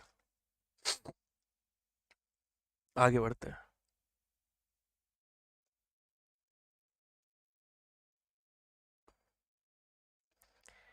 चलिए चंद्रिका जी, आगे बढ़ते हैं, टंडन जी की बात करते हैं। असल में आपने इंदिरा नूई का नाम सुना होगा, जो कि फॉर्मर सीईओ हैं पेप्सिको की। हाँ सर, काफी नाम सुना है। उनकी ये सिस्टर है, ठीक है, ग्लोबल बिजनेस लीडर है, उनकी ओल्डेस्ट सिस्टर है। तो देखिए, दोनों ही बहन है मेरे दोस्त, बढ़िया काम कर रही हैं।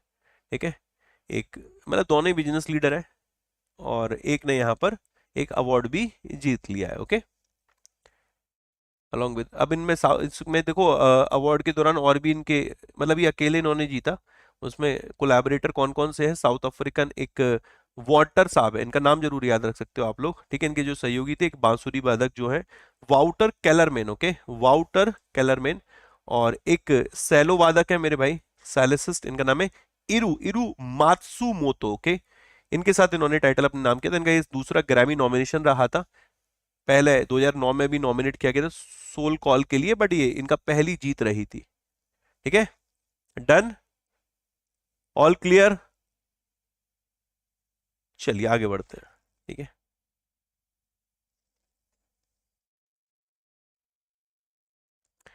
वर्ल्ड कैंसर डे हर साल 4 फरवरी को मनाया जाता है। आज वर्ल्ड कैंसर डे है। ओके, हम लोग हमेशा से बोलते हैं कि डेज आपके लिए इंपॉर्टेंट होते हैं। 1 तारीख को इंडियन कोस्ट गार्ड डे मनाया गया। ओके, ये हम लोगों ने पढ़ा था। 2 तारीख को वर्ल्ड वेटलैंड डे मनाया गया मेरे भाई, ये हम लोगों ने पढ़ा था। अब 4 तारीख को यहाँ पर वर्ल्ड कैंसर डे के रूप में मनाया जाता है, 4 फरवरी को हर साल। ठीक है, अभी 4 फरवरी को मनाने के पीछे ये कहते हैं कि जो चार्टर ऑफ पेरिस है अगेंस्ट कैंसर, ओके, उसको साइन किया गया था 25 साल पहले, 4 फरवरी को, वर्ल्ड समिट अगेंस्ट कैंसर जो रहा था उस दौरान। ओके, और इसीलिए यहाँ पर 4 फरवरी को वर्ल्ड कैंसर डे मनाते हैं। इसका थीम है यूनाइटेड बाय यूनिक। ओके, इस कैंपेन का नाम है यूनाइटेड बाय यूनिक, या थीम का नाम है यूनाइटेड बाय यूनिक। मुझे एक बड़ा अच्छा डेटा मिला था यहाँ पर आप लोगों के एग्जाम के लिए। 2022 में जो रीजन है, ठीक है, उसने 2.4 मिलियन न्यू कैंसर केसेस मेरे दोस्त रिपोर्ट किए थे, जिसमें 56,000 बच्चों में 1.5 मिलियन कैंसर रिलेटेड डेथ भी देखने को मिली थी। इवन डब्ल्यूएचओ के रीजन में देखें तो जो साउथ ईस्ट एशिया है, ये साउथ ईस्ट एशिया की बात हो रही है, साउथ ईस्ट एशिया है, ये हाईएस्ट इंसिडेंस ऑफ कैंसर यहाँ पर देखने को मिलते हैं, of lips and oral cavity. ठीक है, कैरवेक्स एंड चाइल्डहुड कैंसर, ये वाले कैंसर्स की बात कर रहे हैं। कि अगर दक्षिण पूर्व एशिया में देखें तो होठ, मौखिक गुहा, गर्भाशय, ग्रीवा, बचपन के कैंसर के सबसे अधिक मामले थे, सबसे अधिक मेरे भाई मामले थे इनके। डब्ल्यूएचओ ने एस्टिमेट किया कि 2050 तक ये जो रीजन है यहाँ पर 85% इंक्रीज देखने को मिलेगा, both in new cancer cases and death. Cancer cases में भी और डेथ में भी हमें 85% की वृद्धि देखने को मिलेगी। ओके, इवन इस आज के दिन ही हम एक डे और मनाते हैं, international day of human fraternity. Okay, international day of human fraternity ये मनाया जाता है।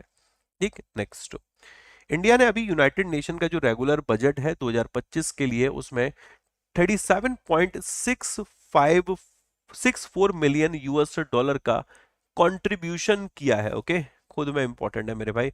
अलग अलग जो ऑर्गेनाइजेशन होती है उसमें इंडिया का जो कंट्रीब्यूशन होता है वो अक्सर एग्जामिनर पूछ ही लेता है, तो आप भी थोड़ा इस पर ध्यान देंगे। ओके, तो इंडिया ने यहाँ पर 37.64 मिलियन यूएस डॉलर कंट्रीब्यूट किए यूनाइटेड नेशन के रेगुलर बजट में इस साल के लिए। ओके, और वो अमंग 35 मेंबर स्टेट है, 35 देशों में आ गया है, जिनको उनके टाइमली और फुल पेमेंट के लिए ऑनर किया गया, सम्मानित किया गया है। ओके, कंट्रीब्यूशन को 31st of the last month ये किया गया था। इसको छोड़िए, पहला वाला पैराग्राफ है, हमें पढ़ के चलना है। ठीक है भाई, समझ में आया?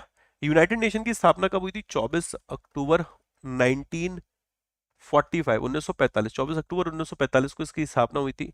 ठीक है, न्यूयॉर्क इसका हेडक्वार्टर है मेरे दोस्त।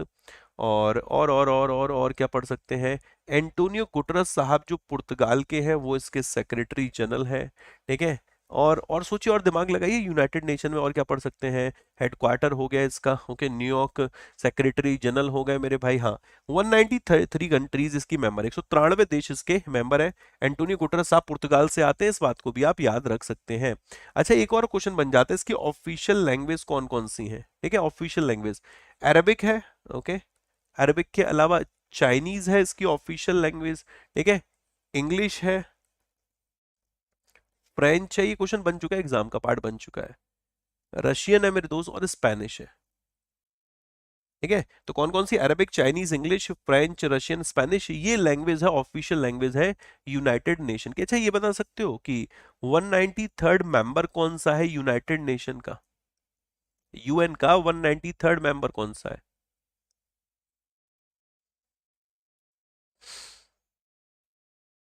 और लिख रहा हूं मैं साउथ सुडान, अगर यस तो मेरे दोस्त चैट बॉक्स में जब वीडियो कंप्लीट हो तब लिख के बताना, ओके, क्या मैं करेक्ट हूं कि मैं इनकरेक्ट हूं। एक इंडिया और मालदीव के बीच में अभी एक ज्वाइंट मिलिट्री एक्सरसाइज हुई है, गजब मेरे भाई, ओके। हम लोगों को नाम तो वैसे पता होगा, जो पुराने बच्चे उनको पता होगा, जो पुराने नहीं है उनको नहीं पता होगा। जो अभी ये एक्सरसाइज हुई है इसका नाम है मेरे भाई इकोवरिन, ओके। इसका मतलब होता है मालदीव की भाषा बोले तो friends, okay, friends. India Maldives joint का एक साल भारत में होती है, एक साल मालदीव में, इस तरीके से ये चलती है। तो इस साल इसका जो एडिशन है, जो इसका संस्करण है, वो 13th एडिशन है, 13वां संस्करण है इस इकोवरिन एक्सरसाइज का। इंडियन आर्मी और मालदीव नेशनल डिफेंस फोर्सेस के बीच में ये एक्सरसाइज है। इकोवरिन का मतलब होता है मीनिंग फ्रेंड्स इन Dhivehi language. Dhivehi basically primary language है जो बोली जाती है मालदीव्स में, और उस भाषा में दोस्त को इकोवरिन बोलते हैं, ओके, फ्रेंड्स को। और यहाँ पर भारत ने जो एक्सरसाइज का नाम भी रखा है इसके साथ, उसका नाम है बेटा इकोवरिन, ओके, डन। मालदीव की कैपिटल माले है, करेंसी रुपया चलती है, ये तो बहुत सिंपल है भाई, ठीक है। अभी एक एक्सरसाइज और रही थी, इसका नाम था ला पैरोज, ओके। क्या नाम था बेटा? ला पैरोज। अगर मैं इनकरेक्ट नहीं हूं तो यहां पर एक शिप गई थी भारत की तरफ से जिसने रिप्रेजेंट किया था। It was INS Mumbai. कुछ याद आ रहा है? आईएनएस मुंबई है, उसने अभी एक एक्सरसाइज है उसको ज्वाइन किया था, इसका नाम था ला पैरोस। मल्टी नेशनल नेवल एक्सरसाइज रही थी जिसमें कि काफी देश रहे थे। बेसिकली इस एक्सरसाइज को जिस देश ने होस्ट किया है, या जिस देश ने मेरे दोस्त इसको लीड किया है, मुझे सिर्फ उसका नाम बता दो। देश तो इसमें और भी थे, ठीक है, इसमें काफी देश थे, मेरे को सिर्फ इतना जानना है कि इस एक्सरसाइज को होस्ट किस देश ने किया, होस्ट कंट्री कौन सा था, होस्ट कंट्री। एनी आइडिया बेटा, होस्ट कंट्री कौन सा था?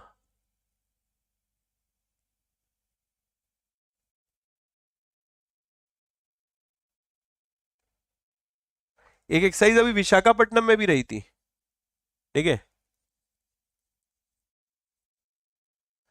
एक्सरसाइज का नाम था सिलेनेक्स। सिलेनेक्स मेरे भाई। इंडिया एंड श्रीलंका के बीच में एक्सरसाइज रहती है, इंडिया श्रीलंका के बीच में।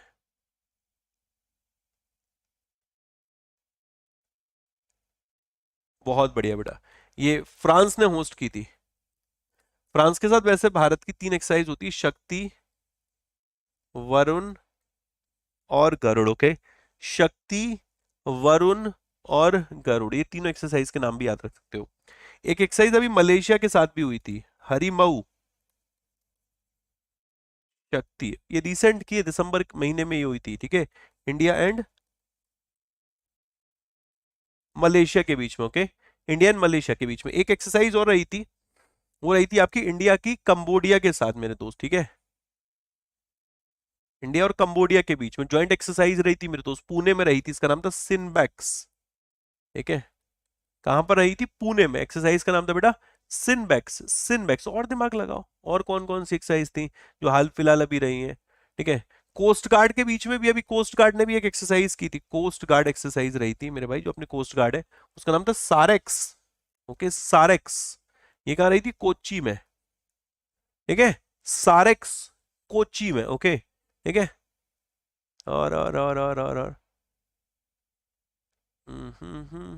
हाँ, अभी एक डिजास्टर डिजास्टर रिलीफ एक्सरसाइज रही थी, ठीक है। Disaster relief exercise Indian army ने कंडक्ट की थी, इंडियन आर्मी ने। एक्सरसाइज का नाम क्या है? संयुक्त विमोचन, संयुक्त विमोचन मेरे भाई, ओके। क्या नाम है बेटा? संयुक्त विमोचन, ठीक है। मजा आया, ठीक है। एक एक्सरसाइज और रही थी, C vigil, C vigil exercise, ये इंडियन नेवी ने कंडक्ट की थी मेरे भाई, इंडियन नेवी ने, ओके। ये कोस्टल डिफेंस एक्सरसाइज रही थी, C vigil exercise, okay, C vigil exercise. बात समझ में आ रही है? अब तो मत बोल देना कि रिवीजन नहीं हो रहा है, मेरे दोस्तों। ऑस्त्रा हिंद, ओके, ऑस्त्रा हिंद, ये एक्सरसाइज रही थी महाराष्ट्र में, ठीक है, महाराष्ट्र में। अब नाम से क्लियर हो रहा है, इंडिया और ऑस्ट्रेलिया के बीच में, ओके, इंडिया और ऑस्ट्रेलिया के बीच में मेरे भाई, ठीक है। ये सब हाल फिलहाल की, नवंबर दिसंबर की बता रहा हूँ, नवंबर दिसंबर जनवरी की। एक एक्सरसाइज और रही थी पूर्वी पूर्वी प्रहार, पूर्वी प्रहार ट्राई सर्विस एक्सरसाइज रही थी मेरे दोस्त, ठीक है, इंडिया की अपनी ट्राई सर्विस एक्सरसाइज रही थी, पूर्वी प्रहार, पूर्वी प्रहार, ठीक है। एक एक्सरसाइज और थी यार, इंडिया और वियतनाम के बीच में हुई थी, इसका नाम था विनबैक्स, ठीक है, विनबैक्स, अंबाला में रही थी ये, अंबाला में, ओके, इंडिया एंड वियतनाम, ठीक है, इंडिया और वियतनाम। एक एक्सरसाइज और थी मेरे दोस्त भारत की, इंडोनेशिया के साथ रही थी, ठीक है, इंडोनेशिया के साथ, इंडोनेशिया के साथ वैसे दो होती है, गरुड़ शक्ति और समुद्र शक्ति एक्सरसाइज, गरुड़ शक्ति और समुद्र शक्ति। तो ये जो गरुड़ शक्ति एक्सरसाइज नहीं, गरुड़ शक्ति एक्सरसाइज, इसका 9th एडिशन रहा था अभी, ठीक है, बात समझ में आ रहा है बेटा, 9th एडिशन रहा था इस गरुड़ शक्ति एक्सरसाइज का। एक एक्सरसाइज अभी रही थी वज्र प्रहार, वज्र प्रहार, वज्र प्रहार किसके साथ होती है, इंडिया की यूएसए के साथ होती है मेरे भाई, युद्ध अभ्यास वज्र प्रहार कोप इंडिया टाइगर त्रंप, ओके, युद्ध अभ्यास वज्र प्रहार कोप इंडिया टाइगर त्रंप। और उसमें एक वज्र प्रहार एक्सरसाइज रही थी, इसका मेरे दोस्त 15वां संस्करण, 15th एडिशन रहा था, ठीक है, कौन सा संस्करण रहा था मेरे भाई, 15वां संस्करण रहा था, ठीक है। और पढ़ना है, और बताऊं मेरे भाई, एक एक्सरसाइज हो रही थी सिम्बेक्स, ठीक है, सिम्बेक्स, वैसे सिंगापुर के साथ भारत की एक्सरसाइज होती है, सिम्बेक्स बोल्ड कुरुक्षेत्र, एक और होती है यार, अग्नि वॉरियर, ओके, अग्नि वॉरियर सिम्बेक्स बोल्ड कुरुक्षेत्र, एक सिम्बेक्स एक्सरसाइज रही थी, ठीक है, इंडिया और सिंगापुर के बीच में, हाल फिलहाल हुई है, ज्यादा टाइम नहीं हुआ, ठीक है, पिछले क्वार्टर में उठा लो मेरे भाई, उस दौरान रही थी एक्सरसाइज, ठीक है। और कोई दिक्कत, अति उत्तम लग रहा है, मजा आ रहा है, ए भाया मजा आ रहा है कि नहीं आ रहा है, ए भाया प्लीज बताओ ना, मजा आ रहा है, सर 2 बज गए हमको है दूसरा, अच्छा बताओ ना, देखो टाइम का सुबह 1 घंटे का स्लॉट होता है, नहीं अगर 1 घंटे की जगह अपने को मिल जाए ना 1.5 घंटा, तो मैं बता रहा हूँ आनंद आ जाएगा, धुआं धुआं कर देंगे मेरे भाई, रिवीजन भी करंट अफेयर भी सब होगा, ठीक है। सर एक्सरसाइज की पीडीएफ, हाय पीडीएफ, होय पीडीएफ, हाय पीडीएफ, होय पीडीएफ, हाय पीडीएफ, होय पीडीएफ है, ये छाती पे चढ़ के मेरे दोस्त नाचते हैं, ये हाय पीडीएफ, होय पीडीएफ, हाय पीडीएफ, हे मास्टर पीडीएफ दे दे, हे मास्टर पीडीएफ दे दे, हे मास्टर पीडीएफ दे दे, हे मास्टर प्लीज पीडीएफ दे देना, मिलेगी मेरे भाई। जीए भाई आशीष गौतम टेलीग्राम ग्रुप है, इसको आप ज्वाइन कर लो, ओके, इसमें 1,27,000 से ज़्यादा स्टूडेंट है, लगभग 1,27,800 के आसपास बच्चे हैं, आई थिंक सो, अब तो बढ़ गए होंगे, 1,28 हो गए, 1,28,000, इसको ज्वाइन करो मेरे भाई, ओके,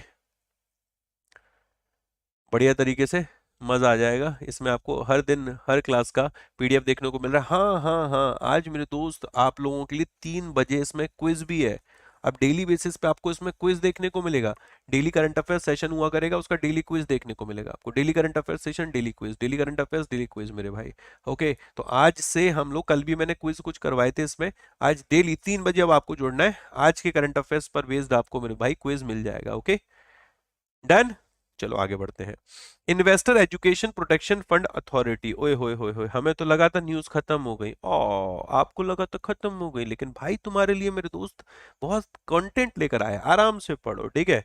अगर सुबह मैंने करंट अफेयर सेशन नहीं लिया तो उसकी पनिशमेंट भाई को तो मिलेगी, और भाई को कैसे मिलेगी, भाई एक्सप्लेनेशन बढ़िया देगा मेरे भाई, भाई तुम्हारे लिए मेरे दोस्त कंटेंट बढ़िया देगा, ठीक है, भाई तुम्हारे लिए जो चीज तुम्हें चाहिए सब मिलेगा, ठीक है। लेकिन तुम भी भाई का ध्यान रखो, थोड़ा सेशन वेशन को शेयर करो।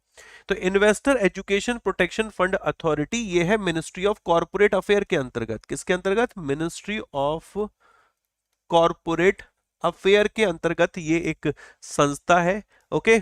और इस संस्था की बात कर लेते हैं मेरे भाई, इसने भी एक समझौता किया है association of chartered certified accountant के साथ, किसके साथ मेरे भाई, association of chartered accountant association के साथ इसने समझौता किया, क्यों किया है, इसका पर्पज है कि हम एक डिजिटल प्रोग्राम डेवलप करेंगे मिलकर, आओ हमसे दोस्ती कर लो, ठीक है, कुछ बेहतरीन करते हैं।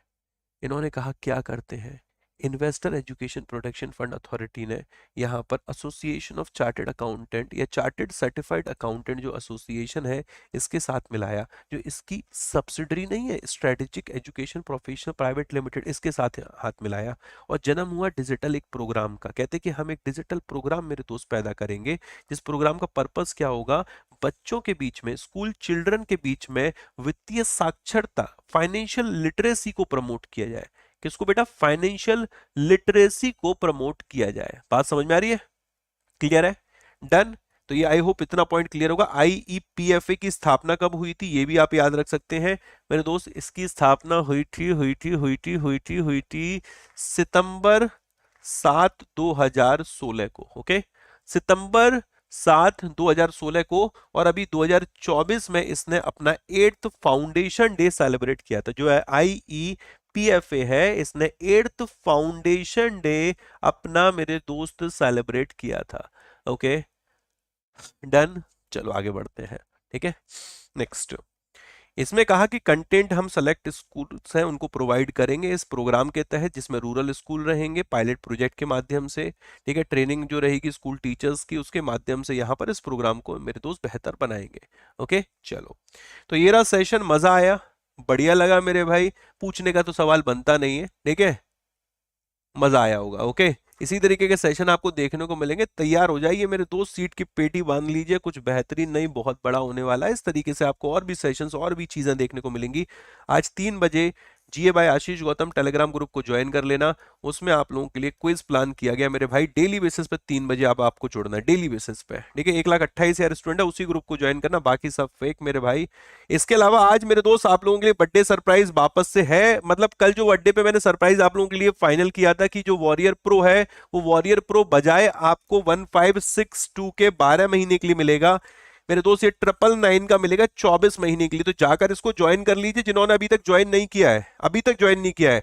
सिर्फ कल के लिए ये था, आज भी इसको बर्थडे सरप्राइज को, बर्थडे गिफ्ट को, जो मेरी तरफ से रिटर्न गिफ्ट है आपको मैं दे रहा हूं, Y168 आपको सिर्फ कोड लगाना है और जाकर इसको एनरोल करना है। इसके फायदे सुनो, इसमें आपको फाउंडेशन बैच मिल रहा है, बिल्कुल जीरो से फाउंडेशन बैच मिल रहा है, सारथी बैच फाइनेंशियल अवेयरनेस के लिए। अभी रनिंग बैच है, इसको ज्वाइन करिए। जो क्लासेस हो चुकी है वो रिकॉर्डेड मिल रही है। इसमें इवन सारथी 2024 बैच भी मैंने ऐड कर दिया है। इसमें आपको मंथली करंट अफेयर्स मिल रहा है, जनवरी चल रहा है। इसमें मेंस स्पेशल बैच मिलेंगे, एसबीआई क्लर्क के बाद एसबीआई पीओ के बाद स्टैटिक जी के प्री रिकॉर्डेड बैच है। चक्रव्यूह बैच की क्लास आज 4 बजे मेरे भाई। ओके, शाम को मंथली करंट अफेयर्स की क्लास है। ये सब आपको कितने में मिल रहा है मेरे दोस्त? Y168 कोड लगाकर 999 में, वो भी 24 महीने के लिए। इससे सस्ता और क्या चाहिए? ठीक है, बाकी टेस्ट गुरु अब ये प्री वाले बच्चों के लिए भी है, जो एसबीआई क्लर्क के प्री के टेस्ट देना चाहते हैं। ये टेस्ट लाइव हो चुका है, एसबीआई पीओ के भी। अभी तक सिर्फ ये 4 चीजें आपको देखने को मिल रही थी। जनरल अवेयरनेस का मॉक टेस्ट आपको देखने को मिल रहा था, क्लर्क के 15, पीओ के 15 मेरे भाई, आरबीआई गवर्नमेंट स्कीम के 15, 20 स्टेटमेंट बेस्ड टेस्ट। अब इसमें ये 2 नई चीजें ऐड कर दी गई है। एसबीआई क्लर्क प्री के full length mock test add कर दिए 10, और एसबीआई पीओ प्री के भी मेरे भाई full length mock test add कर दिए। और इसका भी प्राइस 199 है, नॉट 999, वैसे 279 होता है। बर्थडे गिफ्ट है मेरे भाई, 199 में आप जाकर इसको एनरोल कर लीजिए। ओके, Y168 आप कोड लगा लीजिएगा। कैसा लगा सेशन जरूर मेरे दोस्त जवाब दीजिएगा। और आपके लिए एक सवाल भी छोड़कर जा रहा हूं। हमारे जो अभी वर्तमान में मेरे दोस्त, वर्तमान में ध्यान से सुनिएगा, बहुत इंपॉर्टेंट, रेलवे मिनिस्टर कौन है? ओके, हमारे वर्तमान में रेलवे मिनिस्टर कौन है, प्लस उनकी कॉन्स्टिट्युएंसी क्या है? क्योंकि बजट में रेलवे को लेकर जो चर्चाएं की गई उसको लेकर काफी न्यूज में चल रही है। तो रेलवे मिनिस्टर कौन है, उनकी निर्वाचन क्षेत्र क्या है,